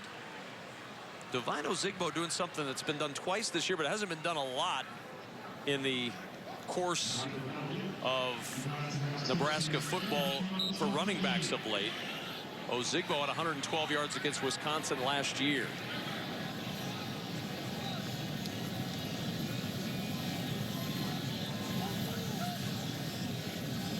So the second running back over 100 this year, as Martinez with time throws it short. Spielman bouncing off and gets extra yardage. I like him. I like Spielman. I think Spielman's a good player. Not a real big kid. You know, 5'9". Maybe, I don't know. What do you think he weighs? They list him at 185. Do you buy that? No. Okay. It don't matter. He's got a great ability to make a play. He has good balance. Good player. 2nd and 13. Quick toss. It's the tight end Jack Stoll, and Stoll down to the 37 of Purdue. 5 yards shy of the first. Critical third down here for Nebraska. Well, they put themselves in a position to even get there. The 1st and 20, that's a long way to go. See if they can convert here. And it wouldn't surprise me if he goes for it after this on 4th. There's Martinez on the keep. A hole. Martinez with extra yardage to the sideline. And a first down for Adrian Martinez in Nebraska. I like that. Clear everything out. You get the man coverage. Okay, go ahead. Open it up inside. So here they spread everything out. And they bring a tackle back around inside.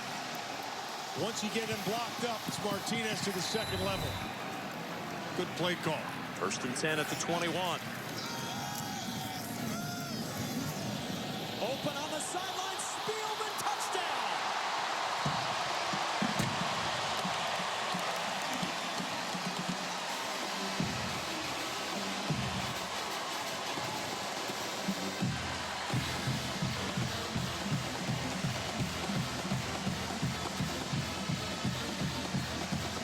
Nice job at the offensive line to give him time to be able to throw, and then Spielman just finds a hole.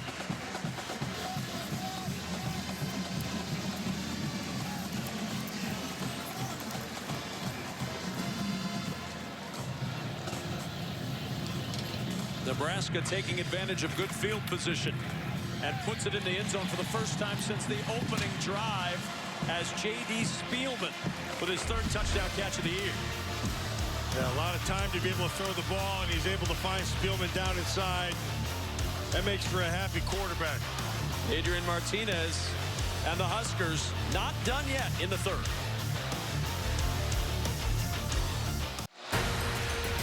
It's been a rough homecoming so far for the native son. Nebraska head coach Scott Frost 0-3 to start this season. Huskers down 27-14 with 6:18 to go in the third on homecoming. Scott Frost's team trying to figure it out here, but Purdue has been awfully sound on both sides of the football.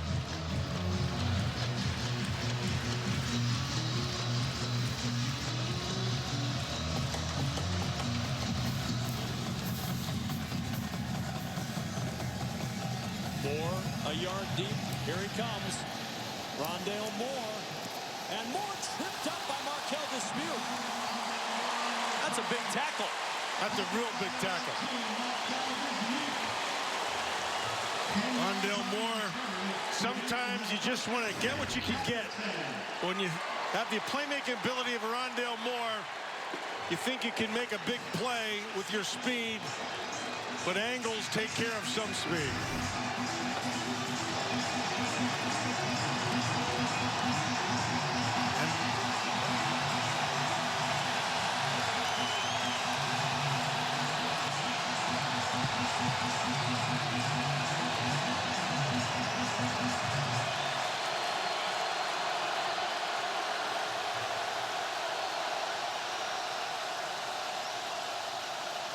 That's Moore in motion. Blau, good protection and a good catch by Sparks for a 9-yard gain. Here at Sparks, Muhammad Berry on the tackle for Nebraska. Don't forget, premiering tomorrow at 7 Eastern right here on BTN. It's Big Ten Elite 1997 Nebraska football presented by Physicians Mutual. Reliving the moments of Nebraska's last national championship team. You'll hear from Tom Osborne, Scott Frost, Grant Wistrom, and many more. Big Ten Elite 1997 Nebraska football premiering tomorrow at 7 Eastern on BTN. 2nd and 1. The first down for DJ Knox as DeAndre Thomas makes the stop at the 24. DeAndre Thomas on the tackle. Gain of 5 brings up 1st and 10. Purdue from its own 24. Kevin, this Purdue offensive line Timeout. has been playing. Defensive player. This offensive line for Purdue has had an excellent game today. They've protected well, like we've talked about, but in the run game, they've created some holes as well. And I think coupled with Jeff Brown's play calling, has kept this defense off balance quite a bit. It's Mohamed Berry. He's been poked in the eye. He's had a pretty active game here today. But if you look at this offensive line, it's 78. You got Hermans and Evans 75 inside, and Barron, Edwards the right guard, and Matt McCann as well. They've played pretty well today.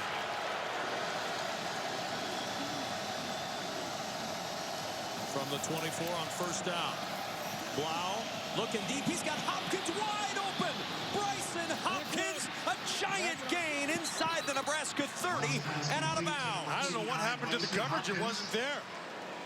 Run out of bounds by Deontay Williams. Hopkins was on the outside and looked like nobody was near him.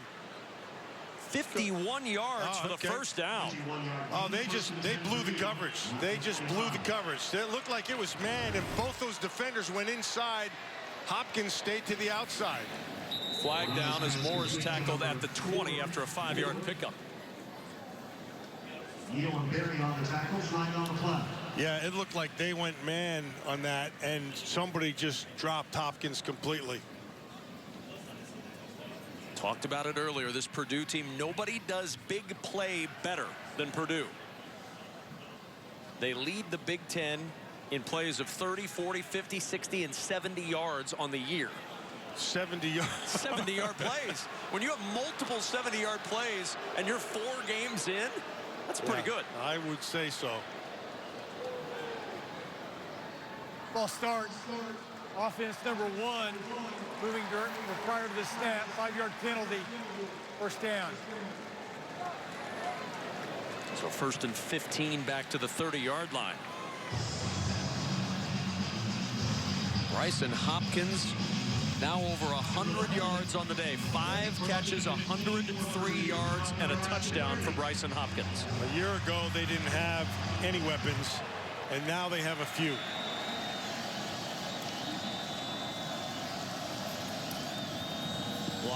Play action. Looking down the sideline for Sparks, and it's batted away by DiCaprio Boodle. Nice play by Boodle yet again. He was on Sparks the whole way. And he did a nice job of forcing him to the sideline to take that away and use the field as his extra help. But most importantly, he turns at the end when he sees Sparks looks, he looks, and then he can make a play on the ball. Good defense. First incompletion of the second half for David Blau. 2nd and 15. There's Moore with the grab, breaks the tackle. Moore trying to get to the edge, and Boodle will chase him out just short of the first down.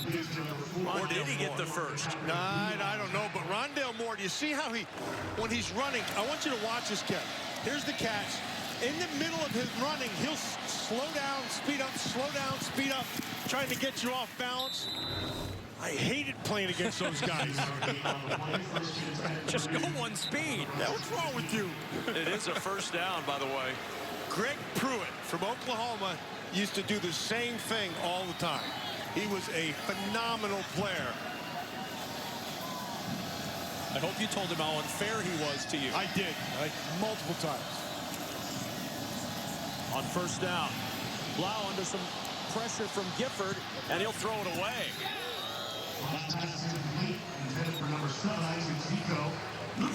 Okay, there's one thing, when you have a guy like Rondale Moore and he takes off, you can take an angle. But when he stops in the middle like this and gets you off balance, it's like, would you make up your mind? You better hope you have help on the inside. You always want to take the top side away from him. Those guys are really tough in the open field. Now, in fairness, part of that slowdown was done by our great crew in the tape room, who made it look like he went really slow. JW was like, grinding it slow, and then speeding up again. 2nd and 10 to the 15. Blau on the roll. Throws it, caught. Zico just short of the first down. Tossed out near the 6. Eric Lee again on the stop. You know, this is essentially, now there's a couple different pieces of the puzzle in this offense this year. But because Rondale Moore showed up, it's opened this offense up a bunch. 3rd down and 1.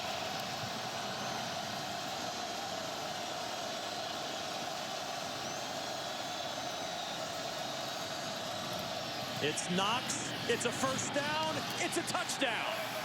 He's tough. That's a good player. I think he's a way better player than he was a year ago.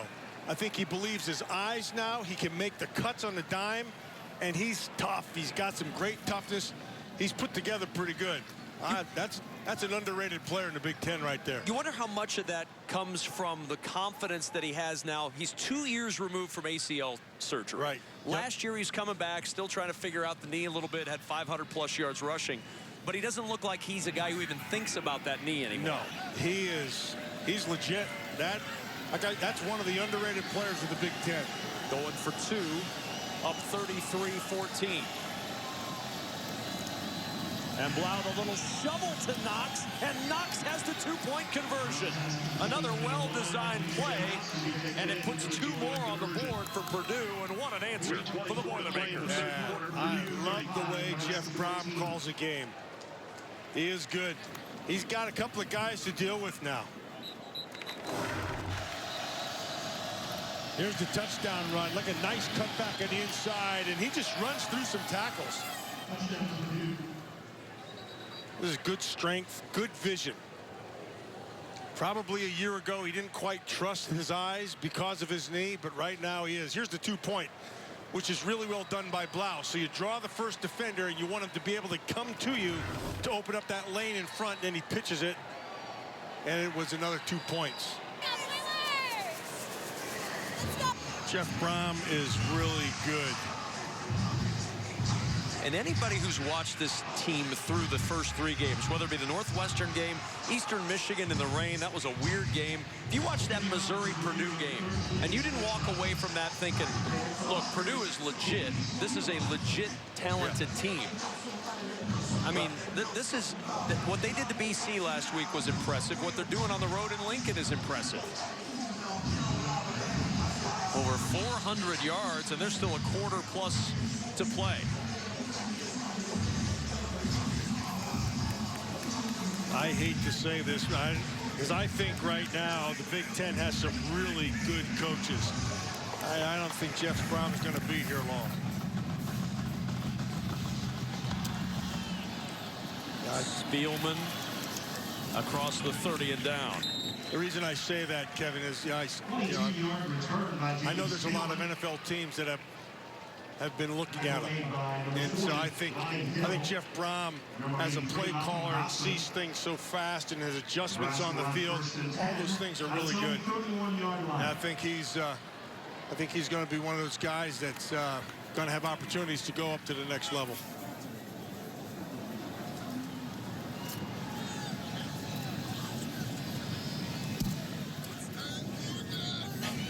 From the 31, off play action, Martinez with protection. Martinez has Morgan wide open, and Stanley Morgan tiptoes his way to the 41, and they finally stop it, saying progress is stopped.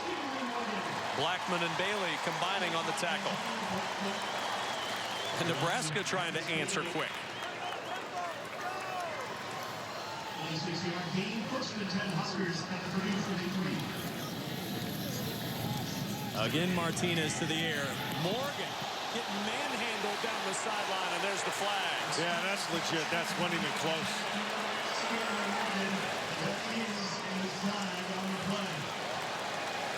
Pass interference, defense, number 14, 15-yard penalty, automatic first down. Yeah, Blackman, he went past him too fast. Sometimes it's better to hold on to him than to give up the 6. Sixth Purdue penalty for 45 yards. First down at the Purdue 28 for Nebraska.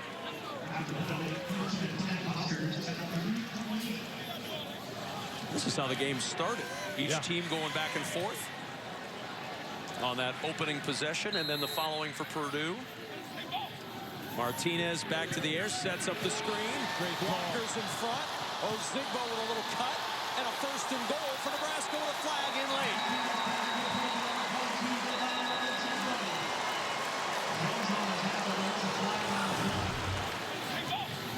That's a nice call. Really good call. Holding offense number 1, 10-yard penalty from the spot of the foul. First down. That's Tyjon Lindsey called for the hold. Yeah, there's Lindsey. Right, I don't see a hold there. Right here? That's a block. Boy. That's right where the flag was thrown. Any linebacker gets blocked by a wide receiver should be embarrassed. Martinez looking for Spielman in the end zone. Leaps up. He's got it. Touchdown.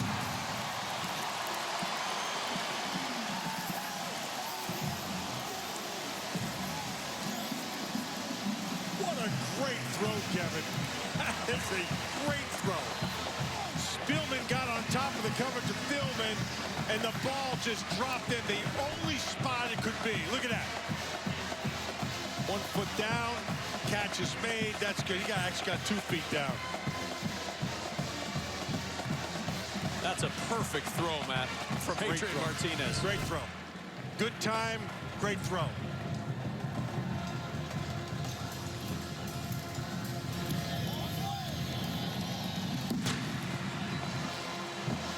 Well, if you thought this one was over, think again. Plenty of time left in this football game. Nebraska's offense starting to ramp up a little bit. And now 35-21, still 2:32 to play in the third. Ken, it's one of the things we said at the beginning, and we thought that this game would come down to the end. And in the middle of this game, what's really happened is the defenses of Nebraska has kind of slowed down, but here comes that offense again. Scott Frost got it humming again with some nice play calls, nice screen on third down when they had to, and then Adrian Martinez just dropping some beautiful throws on that drive. Let's see if it continues. Well, while this game continues on, of course, a lot of us in the Big Ten are looking ahead to tonight's matchup, Ohio State, Penn State. You and I have had both of those teams this year. Had Ohio State for a second time last week. How do you see that matchup tonight? Penn State's going to have to do two things. They're going to have to play much better defense than they've played in the first 3 games, especially in the run defense. And then offensively, Trace McSorley's going to have his best game, because that Ohio State offense can really score points. 4-0, 4-0, a lot of points. Winning streaks on the line. Last home loss 16 games ago for Penn State.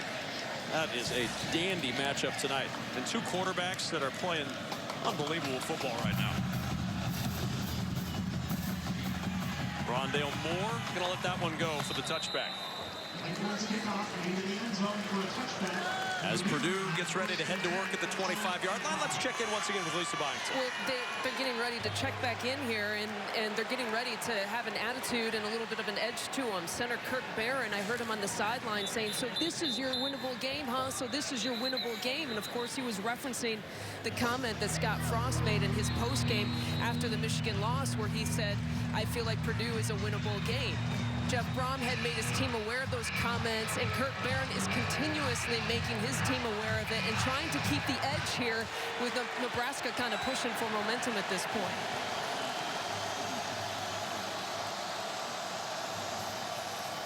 Blau, quick slant, there's Rondale Moore, and Moore spins out of the tackle, makes another man miss. Rondale Moore, what a play! How about we're talking to Scott Frost about Rondale Moore, and he goes, yeah, we thought we had a chance at him. He said, but, you know, Jeff just did too good of a job. And he said, this kid's a great player, and he's a big play waiting to happen. And that's exactly what it is. Every time he has his hands on the ball, you kind of hold your breath if you're the opposing team. Great balance. DiCaprio Boodle hanging on for dear life, but Moore able to break free.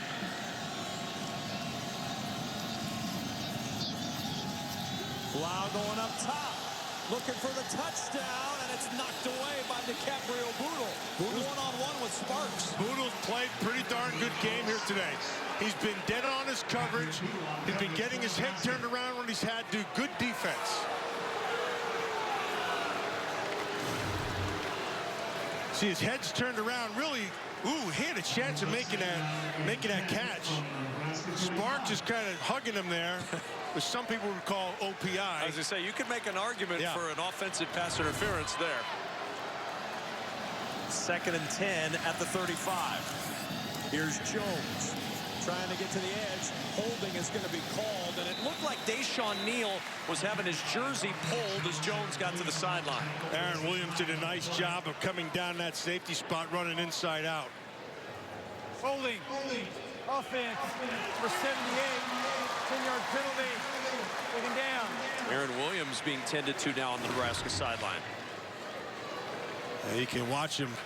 He's coming. Right there, yeah. Had a hold of Deshaun Neal's jersey. And then at the end of the play, Aaron Williams stayed down a little bit. He's up now. Markel Dismuke back out there for Nebraska as they back Purdue up to the 45, and it's 2nd and 20.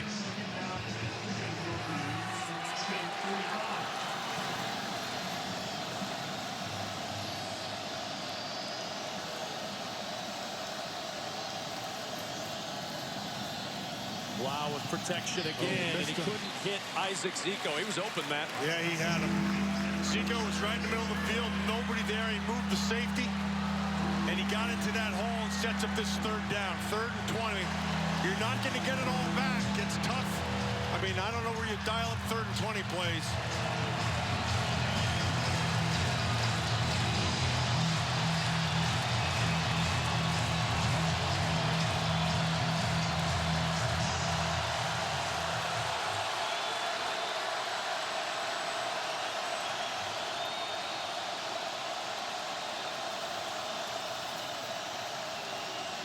Blau hit as he throws, looking for Hopkins, incomplete. A flag is down in the backfield.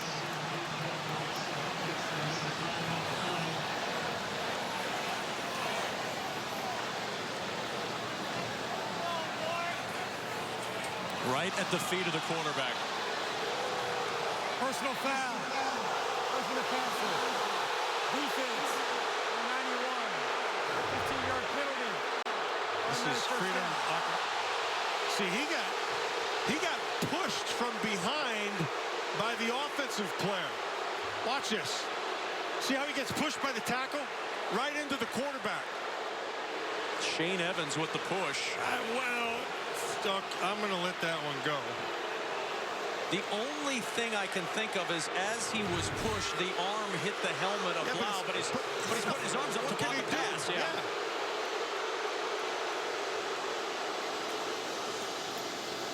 So a new set of downs. Blau trying to take advantage, looking for the end zone, and it went right through the hands of Terry Wright. What a great throw by Blau. They are letting their opinions be known in the crowd here. There's a flag down on the near sideline, Matt. Probably booing laundry, too. Personal foul. Face mask. Defense. Number 6. 15-yard penalty. Automatic first down. That's Eric Lee. The face mask came on the opposite side of the field from where the pass went. Oh, man. Well, while the crowd reacts to the face mask, Mike Pereira is with us on the roughing the passer call. Mike, what did you see on that call? Well, I wish he'd have been a little bit more specific, but watch the blow to the head. I mean, I'm really pretty sure that that's what he called, because you're right, Matt, he was pushed into it, but beyond the blow to the head, I really don't think it's a foul. All right, Mike, thanks very much. Yeah, the call did not mention or reference the head in any way, shape, or form. Yeah, this crowd is not too happy with his officiating calls right now. 10 penalties against Nebraska, matching their season average.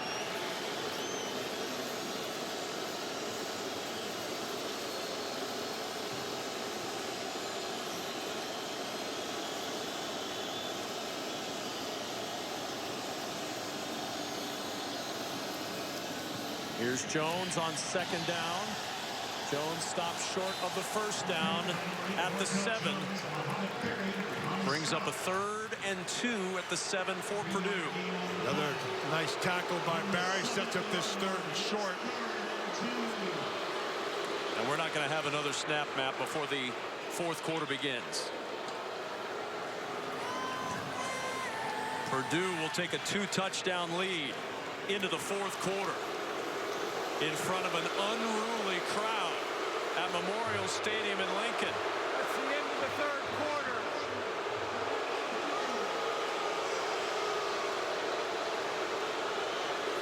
The home team on the ropes through 3 in Lincoln.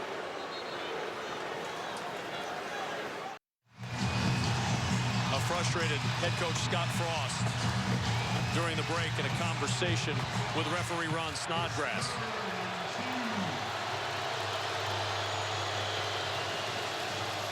As we start this 4th quarter, 3rd and 2 for Purdue at the Huskers 7.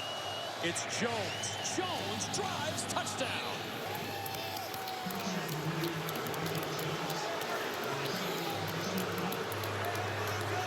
Answers aplenty for Purdue today, Matt. Yes, that offensive line did a nice job, because when you needed to be physical for Nebraska, right at that point, nothing. And that's disappointing. On the flip side now, Purdue's offensive line, man, they are getting an A+ today.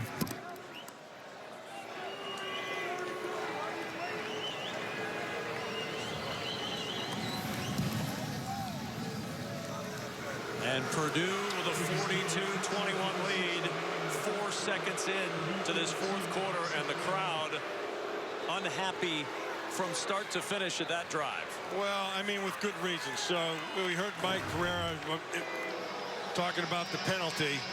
But look, you're going lateral, you need to come downhill. And then when you have an opportunity to make a play and you're the lone guy to make that play, you've got to make it. And it's just been a good day for the run game and passing game. But Kev, I want to go back to this right there. He's blocked into him, and his hand looks like it may have hit his head. They probably called that, I don't know what you're supposed to do as a defender when you're getting pushed on the backside from an offensive player. He just got pushed into the quarterback. His hands were in the air.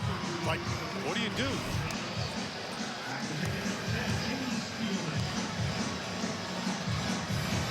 Purdue getting a major break on that penalty. Keeps the drive going, and then they cash in. That's the key. So, okay, bad things can happen, but now you still have to play good defense, and they didn't. The underrated play in that drive, other than that penalty, was the penalty on Eric Lee for the face mask. That came a play later. That's a chunk of yardage added on to that. 10 penalties for 126 yards for Nebraska.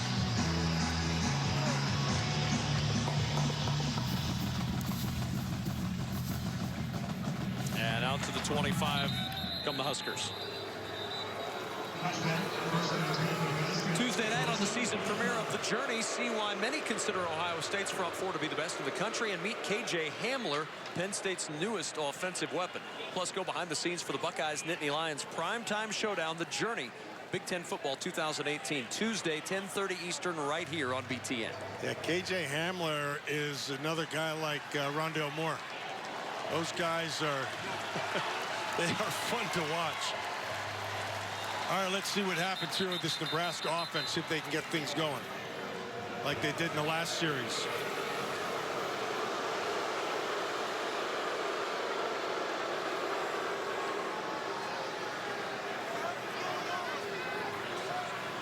Like a member of the event staff on the sidelines.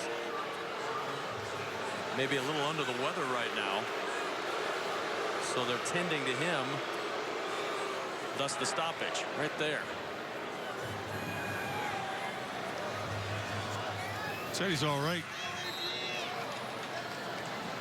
Guess because he was looking at his left hand.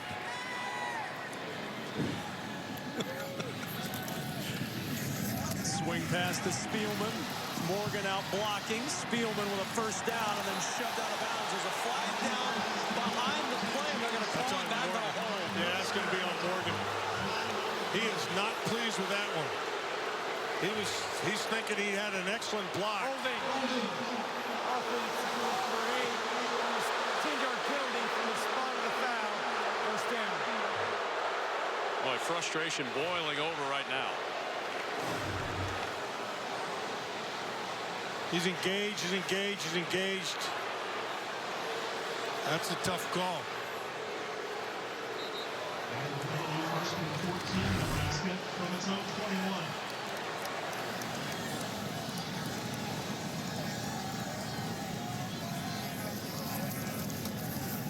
Martinez over the middle. He's got his tight end stole. And check stole into Purdue territory. That's good by Martinez. He recognized the coverage right away. See, the safeties are split. You go play action down inside, and you come up and you go right to the seam. Really well done. 33 yards later, a first down at the 46. Martinez, little pitch to Spielman. And Spielman picks up yardage to the 40, a 7-yard gain. Looks like we listened to Lisa at halftime, and Scott Frost thought maybe his quarterback wasn't moving as well as he thought he would. But it looks like he's picked his game up a little bit here in the second half.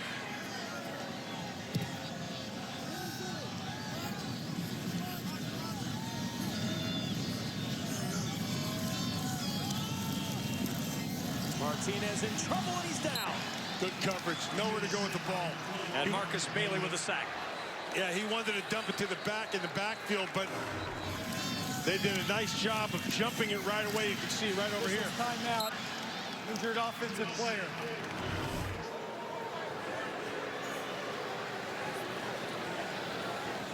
And Marcus Bailey. Be a full media timeout. And Spielman is down for Nebraska. Quick step aside, Purdue doubling up the Huskers. 42-21, Purdue with a lead, 13:44 remaining in the fourth. J.D. Spielman went to the sideline. He's being looked at in the tent on the sideline right now as Martinez on 3rd and 10, going to scramble. He's got the first down. Nice done by Martinez. Good eyes. Watch at the end of this thing. take the middle backer Bailey, and they move him to the outside, and it clears open the middle. And so once everybody starts pass rushing, there's nobody there. Here's Ozigbo. Good cut. And Ozigbo down to the 23. Kevin, that was huge. That's 3rd and 10. Got to get him. They got to make a big play, and Martinez is able to do it with his feet.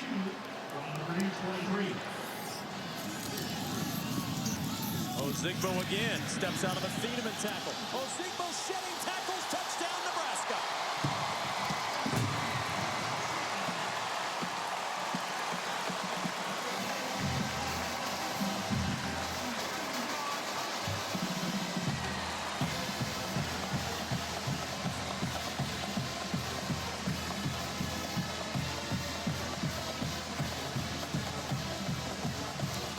Kevin, that touchdown you can attribute to the pace of the Nebraska offense, because Purdue was not able to get back and be set defensively, and Ozigbo made himself a nice play, took advantage of it. And this back and forth scoring is what we thought we'd see at the start of this game. We're seeing it now late. Look at everybody still trying to get lined up. Nobody there. They're not gap sound.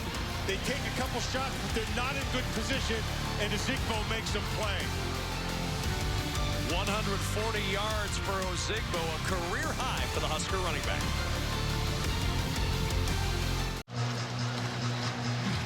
Nebraska and Purdue have alternated touchdowns on the last 6 possessions.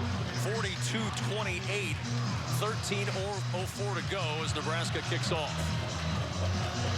Nebraska is going to need a turnover here someplace.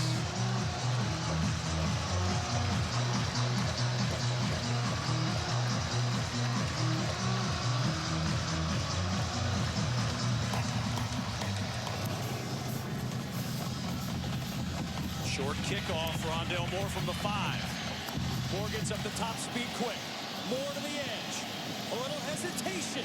Another hesitation and a flag in late after another fantastic play by Rondale Moore. This is going to go against Purdue. During the return, illegal block in the back. Receiving team, number 38. 10-yard penalty from the spot of the foul. First down.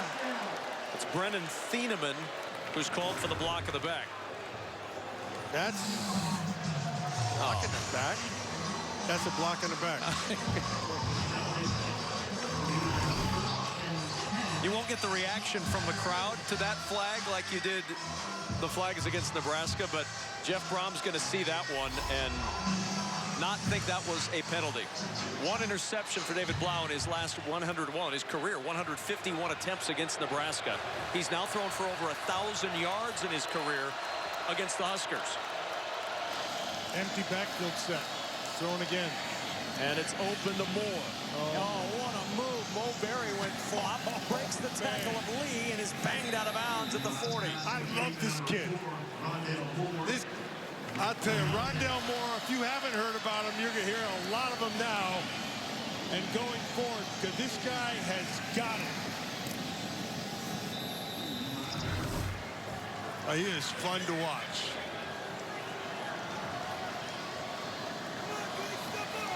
Eight catches he had, so that's 41 catches on the season, probably leading the Big Ten.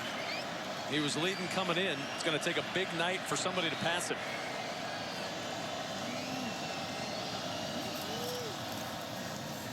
From the 40-yard line, and a pickup of 4 before Khalil Davis makes the stop on DJ Knox. Kev, I think one of the things we do have to kind of clear up when they say block in the back, you don't have to really hit the guy. If you get a hand on him and even a push, they're going to call that.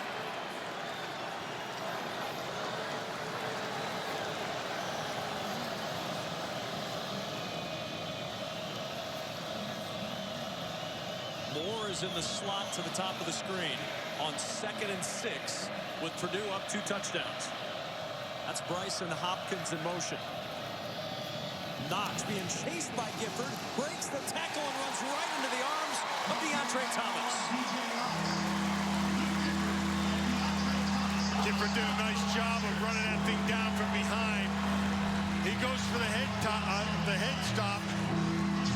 Knox shakes it, only to lose 2 yards. Sets up this third down. It's a big down right here for this Nebraska team if they're going to get in it. Big third down.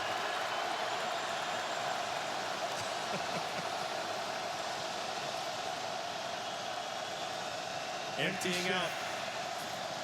Blau with time over the middle. Hopkins couldn't pull it in. Ball was there. Hopkins got to make that catch. He's a good player.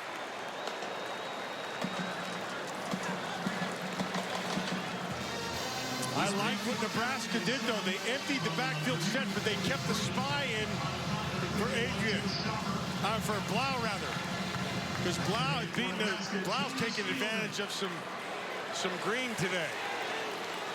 Saw Spielman help to the tent earlier. He's back out there awaiting the punt.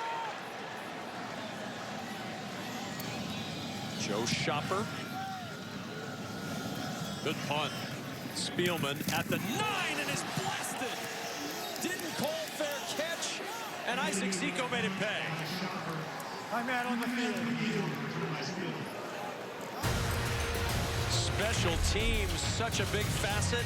Purdue coming up big on special teams there with Zico on the stop. The special teams tackle by Zico pins Nebraska deep at its own 9-yard line. J.D. Spielman fielding that punt. Got tackled immediately. Nebraska with a long field in front. Zico, of course, is a starting wide receiver. You love to see toughness out of your receivers on special teams. Tough snap, but Nebraska going to make hay with it as Ozigbo, who's run the ball very well today, out to the 20-yard line. That's a first down. He's had himself a really good day.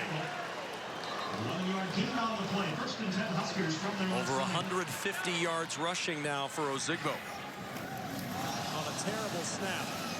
Martinez able to pick it up, and Martinez needed to just throw that ball away. Yeah.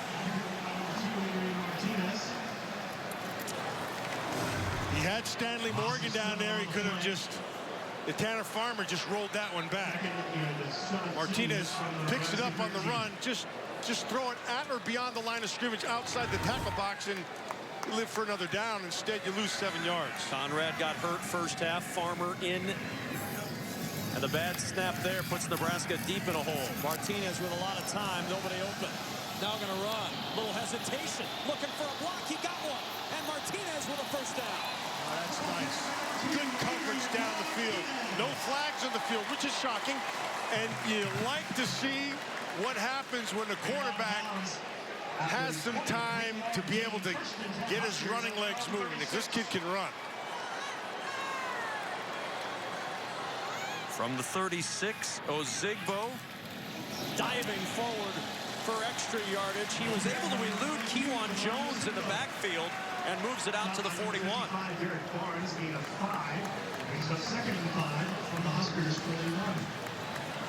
Kevin, looks like this offensive line from Nebraska is starting to take over that defensive line, which they had not done previously. 2nd and 5. Martinez to Stoll, and Jack Stoll's going to have a first down out to the 46-yard line.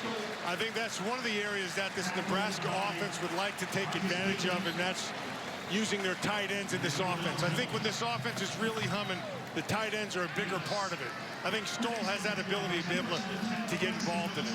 4 catches today for Stoll. Last year at UCF, Central Florida tight ends had 55 catches for 858 yards and 5 touchdowns.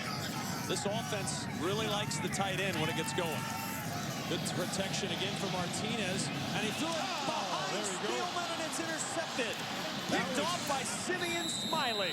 That is completely on Martinez. That was a little panic move right there. Didn't have to do that. Timeout. He had time. His feet got messed up, and he just tried to make a play. Watch this right here. See that? You don't just pull it back down. First turnover of the game, and Adrian Martinez knows just how crucial that was. Purdue, though, big smiles.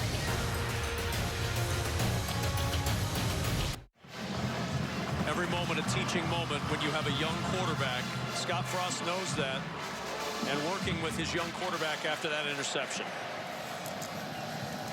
Here's Jones. And Jones with yardage to the 44. Pickup of 5. Here's today's All-State Mayhem moment.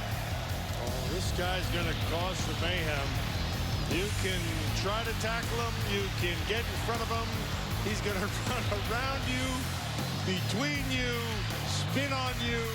He is fun to watch. He came in as one of only 6 players in all of college football averaging 8 catches per game. He's got 8. So you tell me he's average. Is that what you're telling me? He's a very average player.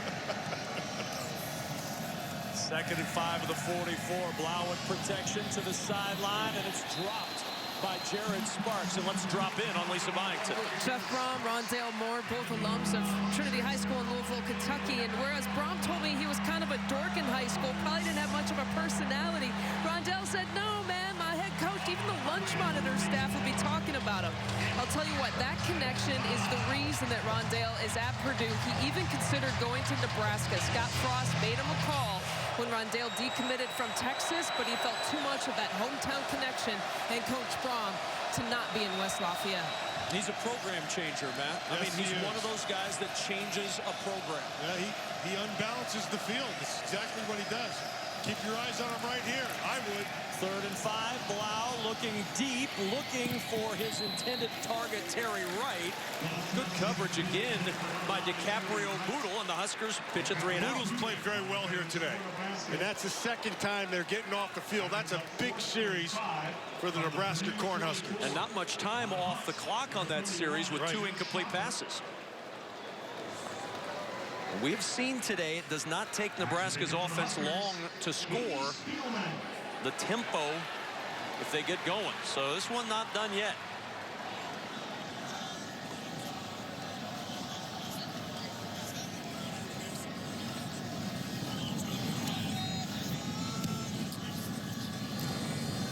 Good kick. Excellent kick. It'll go out of bounds. Spielman watching it sail, and here comes a flag at the end of the play, right at the end of the play. I mean, a punt out of bounds. Well, we haven't had one for a while. He wanted to get us back into it. We got punts, we got flags, we got hats off again. What did Dean tell us last week ago? Flag, hat, beanbag, wristwatch, shoe. No. Number 80 of the 80 team went out of bounds and came back in. That's a 5-yard penalty. We added to the end of the play. 1st down. Yeah, we got to the wristwatch. That was a game changer. Yep. Well, coming up, Rick Stanley and Chuck will get you caught up on all of today's action. It's our State Farm postgame report following our action here in Lincoln. 7:49 to go. And Adrian Martinez back to work.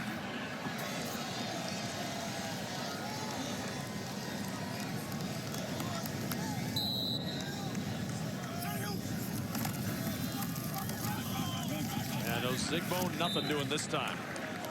2nd and 9 for the Huskers. Marcus Bailey on the stop. Yeah, he's played a heck of a game here today as Marcus Bailey. They moved him back inside, and I think he's a better inside player than he was on the outside. I think he helps his defense. He really reads things pretty well and diagnoses well, and you can use him as a blitzer. 2nd and 9. Martinez stepping away. Martinez, good cut. And Martinez just tripped up by Navon Mosley. All right, so this is made possible. You can see him right here, number 21. He's going to come himself on a, right here. See how he just plays off, nice and patient, stays behind the ball. And then the next play, he came on a blitz, and that's what Martinez took advantage of. Martinez to the sideline. Open receiver, and it's Woodyard, his first catch. And he's out of bounds with a 1st down. Woodyard's got some speed. So you have to really kind of make sure you don't, don't let them take advantage of it by getting a little bit too tight. They're aware of it. But here come the Huskers again. Still 6:50 and counting to play.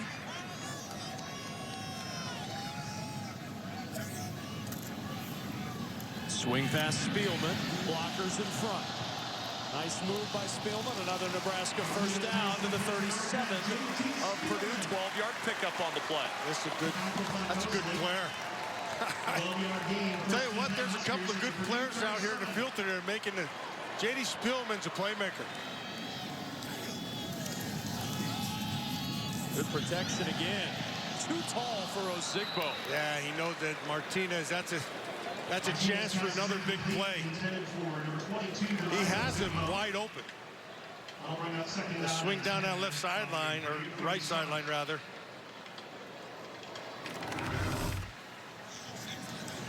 Ozigbo will leave for the moment. Greg Bell back in for Nebraska. It's Tyjon Lindsey in motion. And the swing to Lindsey, threw it behind him. It's incomplete. That's the second one in a row. He needs to slow himself down a little bit. He's going a little bit too fast. He sees the blitz that's coming in front of him. Just take your time, dump the ball out, and give the guy a chance. Well, each of the last two missed passes have had room after the catch for the intended target to run. Yeah, and for Purdue, Nick Holt, their defensive coordinator, he's been dialing up some blitzes and taking some chances. Here he comes again. And there's movement up front. Everybody pointing at everybody. Point drill.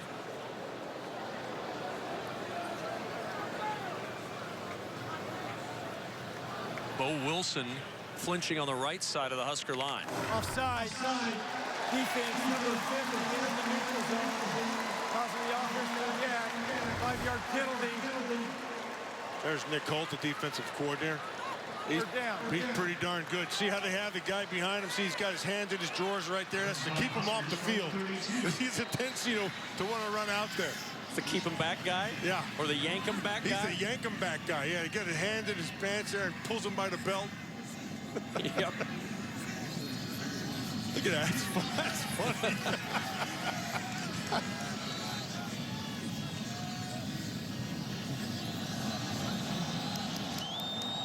Play clock at 3. Martinez high again and incomplete, looking for Woodyard. Blackman got a fingertip on it. And now 4th down, and the Huskers are going to have to go for it on 4th and 5. Now, okay, so if you're Nebraska right now, you want to be able to have a play that involves the feet of Martinez and gives him an option. So if there's nothing there in coverage, you've got to be able to use your feet. Defensively for Purdue, you got to understand that. So you have to be able to keep somebody on the quarterback. They're 1 for 5 on 4th down this year, 0 for 1 today. Looks like they're going man. See if they come with a blitz. And they are. Here they come. Pressure coming. Martinez backpedaling, in trouble. A prayer heaved over the middle, and it's not going to find anybody. Nah, he peed in his pants right there. You can't do that. Yeah, he just, that's a little bit of a panic move. He has, look, buy some time with your feet. Get outside the pocket if you have to. This is just a little bit of, that's some panic right there. And he's a young player. He's true freshman right out of high He's school. going to figure this stuff out, but you just, if you're a Nebraska Cornhusker fan, you're thinking, we'll learn a little faster. Defensively, though, for Purdue, nice job by Nick Holt. Nice aggressive call. You have the young quarterback, so you put pressure on him. Martinez, 282 yards passing, 2 touchdowns and a pick to go with 83 yards rushing. Nick Holt's defense dialing up that pressure, and now the offense will go back to work. DiCaprio Boodle coming up to make the tackle on DJ Knox. And let's take a look, Matt Millen, at today's Duluth Trading hardest working player. Well, David Blau has played himself an excellent game. He's used his feet when he's had to make some big plays. He's thrown for 328 yards. Game's not done yet. He has a touchdown pass to Hopkins, and he's been on his game all game long. This is the 3rd straight game, and he continues to play like this. The Boilermakers are going to be tough to stop offensively. I'll tell you, along with him, you've got to give this offensive line some credit because they've given him a lot of time to throw here today. 2nd down and 7. Knox the single back. He'll get the carry again. And Moberry with the tackle at the 37-yard line. Barry's played himself a pretty good game, as has Boodle. I think Boodle's played himself a really good game. He's had good coverage all game long. He's tackled when he's had every opportunity. Barry's had himself a pretty good game here as well. Boodle's a guy that they discovered at a satellite camp a couple years back in Florida. Was an under-recruited guy, but a speed guy. Came in, ran a 10.64 in the 100 in high school. And, you know, you can't have enough guys with speed on your team. Yeah, and Kevin, I've seen a lot of guys who can run and can't play corner. Yep. And this kid can play. 3rd and 5 at the 37. Blau on the roll, and it's dropped incomplete. Isaac Seco, the intended receiver. Eric Lee there to make sure he didn't catch it. There's at least 4 balls that I can remember, possibly 5, that Blau has been dead on the money and the ball's been dropped. And that doesn't make for a happy coach. Spielman back to take it for Nebraska. Still 4:34 to go. They burned about a minute and a half or so on that drive. Nebraska has all 3 timeouts. 3 straight Purdue punts. And the fair catch called for and made just shy of the 24-yard line. Well, for Nebraska, and now a flag at the end of the play, some pushing and shoving. Why wouldn't there be? I mean, this was way, they've already spotted the ball at the 24. And this on the other end of the field. After the play, unsportsmanlike conduct, receiving team number 80, kicking team number 26. It's the first for both players. Fouls offset, first down. You got the teams reversed. It's 80, Jared Burgess for Purdue. And it's 26 for Nebraska, C.J. Smith.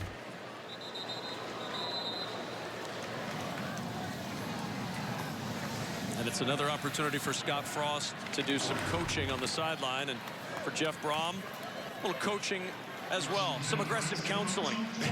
Yeah, that's what you call it, aggressive counseling. I like that, Kevin. Aggressive counseling, yeah. And complete, trying to fit it into Morgan, but Morgan was well covered. He had both Major on him as well as Marcus Bailey. Marcus Bailey. I like Marcus Bailey. That's a good player. He plays well in the pass game. He plays well in the run game. You can blitz him. Smart player. You win with guys like him.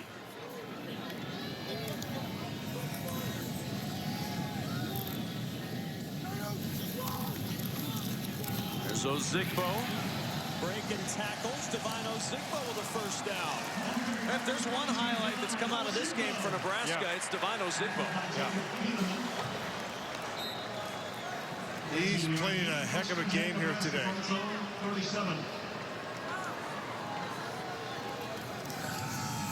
Martinez with protection, wings it for Morgan, who leaps up and makes the catch. What was it that Scott Frost was telling us yesterday about Stanley Morgan? Sometimes you just throw a 50-50 ball and Morgan will go get it. Go get it. He's been doing that. He had a little case of the drops last year, but this year he's been money. Now Martinez on the keep. Looked like he wanted to pitch that one and instead stays in bounds, and the clock's going to keep running at the 39. They gotta hurry up the pace here now. He gotta hurry up himself. Got to get a score on this series, and then you'll see what happens.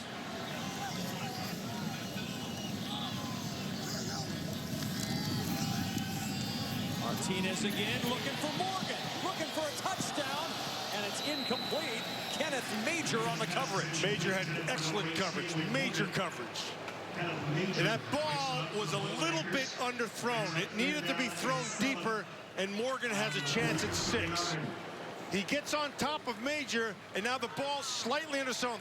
See how he has to slow down a little bit? Had that ball been thrown out, he had a shot.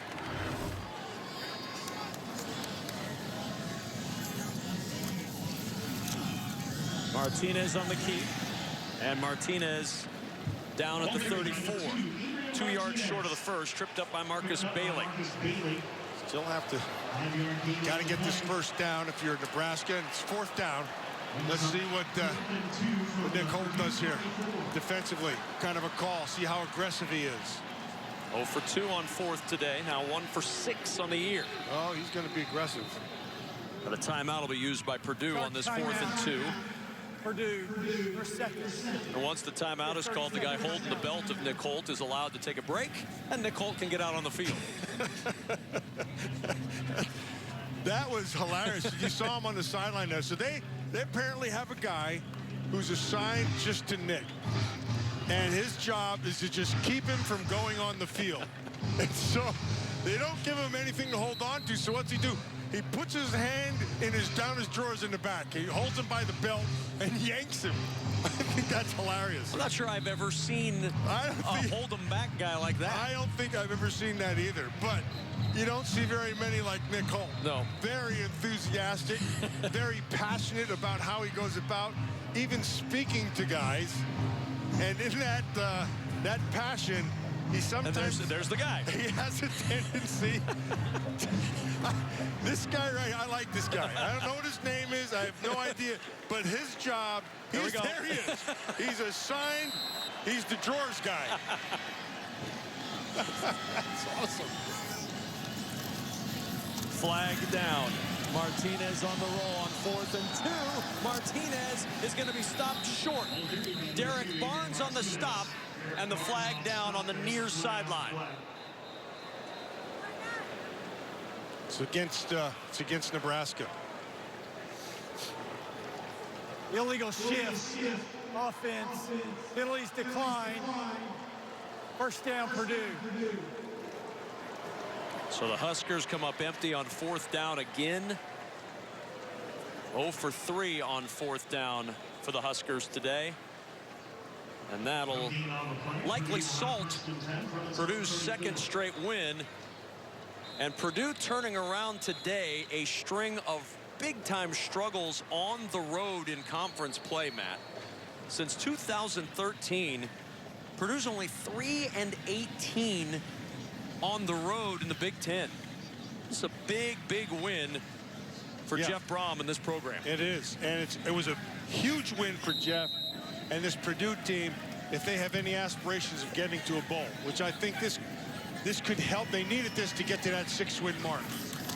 Certainly damages Nebraska's hopes for that as the Huskers about to fall to 0-4, barring a miraculous rally. Kevin, these teams are very similar. Charge timeout. Nebraska, they're first. Purdue is one step ahead in the process. So Jeff Brom comes in a year ago. So he had 1 year of recruiting, but he's got his system in. And you can see when I'm watching the tape, I see Scott Frost putting his system in, and they're at the stage where it's just assignment football, where they understand they're trying to be right all the time. And when I watched Purdue, they did that a year ago, and now they're anticipating things, and they have a couple of playmakers out there. I think Rondale Moore changes the way the game's played for them. And I think that Blau has taken a big step. So very similar. I think you'll see a big step as the season goes on with Nebraska, and I think you'll see a bigger step next year. Matt, we've been told, we've gotten good information. Tom Schott, who is in the sports information department at Purdue, lets us know it's Justin Lovett, who's the belt guy. He's the belt. Yeah. So it's the belt guy now. The belt guy, or the holding back guy, however you want to go with it. Markel Jones stopped. Timeout number 2 taken by Nebraska. Charge timeout. Nebraska, they're second. I know. 30-second timeout. I know Jeff Brom a little bit, and I know how So Jeff is saying in their staff meetings, they get in and say, "Now listen, is it Justin? Justin, you hold on to that belt no matter what. Don't let him on the field. Don't let him get in the way." And Nick will just say nothing.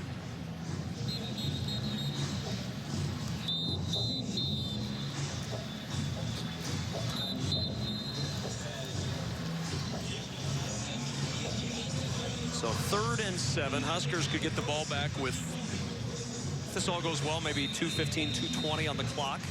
Still enough time. Score quick, get the ball back on an offside kick. Hey, who knows? They can score quickly.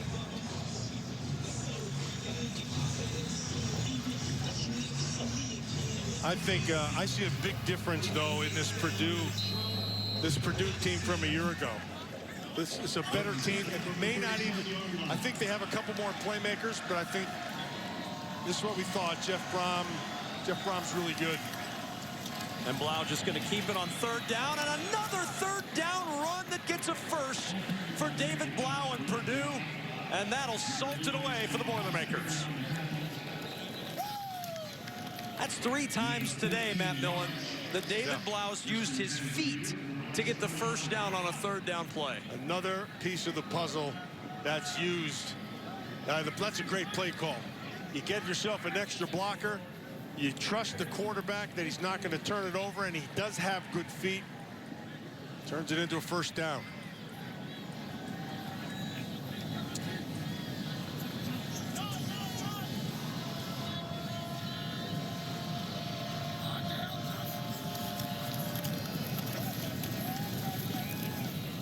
Down at the 45. Purdue cannot take a knee if Nebraska decides to use that timeout. However, if Nebraska opts not to use their final timeout, this one will run out.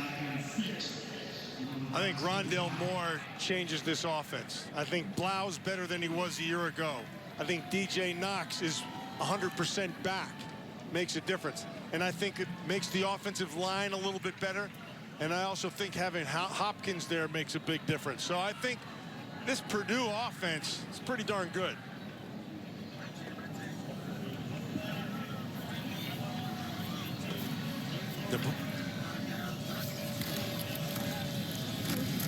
There's DJ Knox again.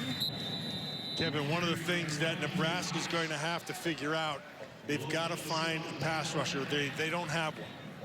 And so you have to solve that puzzle of between coverage and you know, bringing an extra guy. It's tough because it's hard to scheme for pass rush. They're going to have to crack that nut.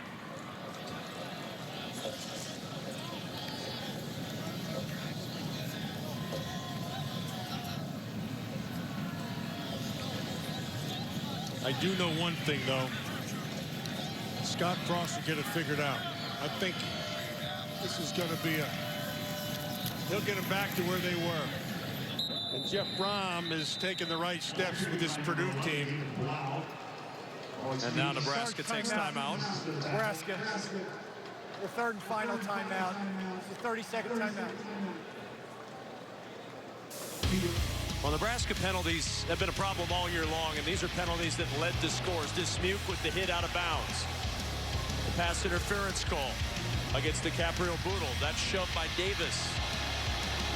And that one, Makamaladu, that drew the ire from the fans at Memorial Stadium. 11 penalties for 136 yards today, averaging over 10 per game on the season. It was a real frustration for Scott yesterday when we were talking with him, Matt, really for this entire coaching staff. And it's just something that Nebraska has to try to figure out as they move on through this season. Well, that's another one of those points. It's discipline. It's you just have to be aware when you're playing. It's one of those things. Of all those penalties, Akamalato, I can understand that when he's getting pushed, he's in the middle of, you know, of a great effort. But the rest of them, you have to be able to have some awareness. So Nebraska with 21 seconds to take another snap or two here, down 2 touchdowns. And the Huskers going to fall to 0-4. Purdue will move to 2-3, and even their record in conference play at 1-1. Purdue next up with Illinois. Nebraska next week on BTN in Wisconsin to take on the Badgers. And then Nebraska will stay on the road that next week and take on Northwestern, a team that's still got the lead over Michigan in the early stages of the 4th quarter in that game.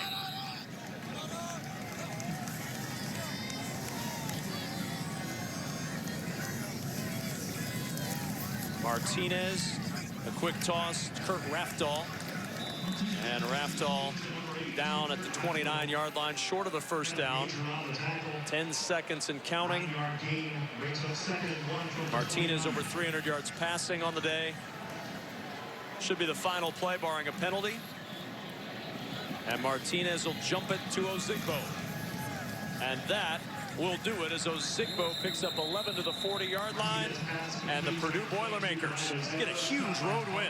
42-28 the final over Nebraska. The Huskers now 0-4 in the first year under Scott Frost, Jeff Brom's squad. Now 2-3, back-to-back wins against Boston College and Nebraska. That'll do it from Memorial Stadium. The final score: Purdue 42, Nebraska 28. Coming up, the State Farm post-game report as Rick Stanley and Chuck will bring you all the scores and highlights from another busy Saturday in the Big Ten. So for Matt Millen and Lisa Byington, I'm Kevin Kugler saying so long from Lincoln.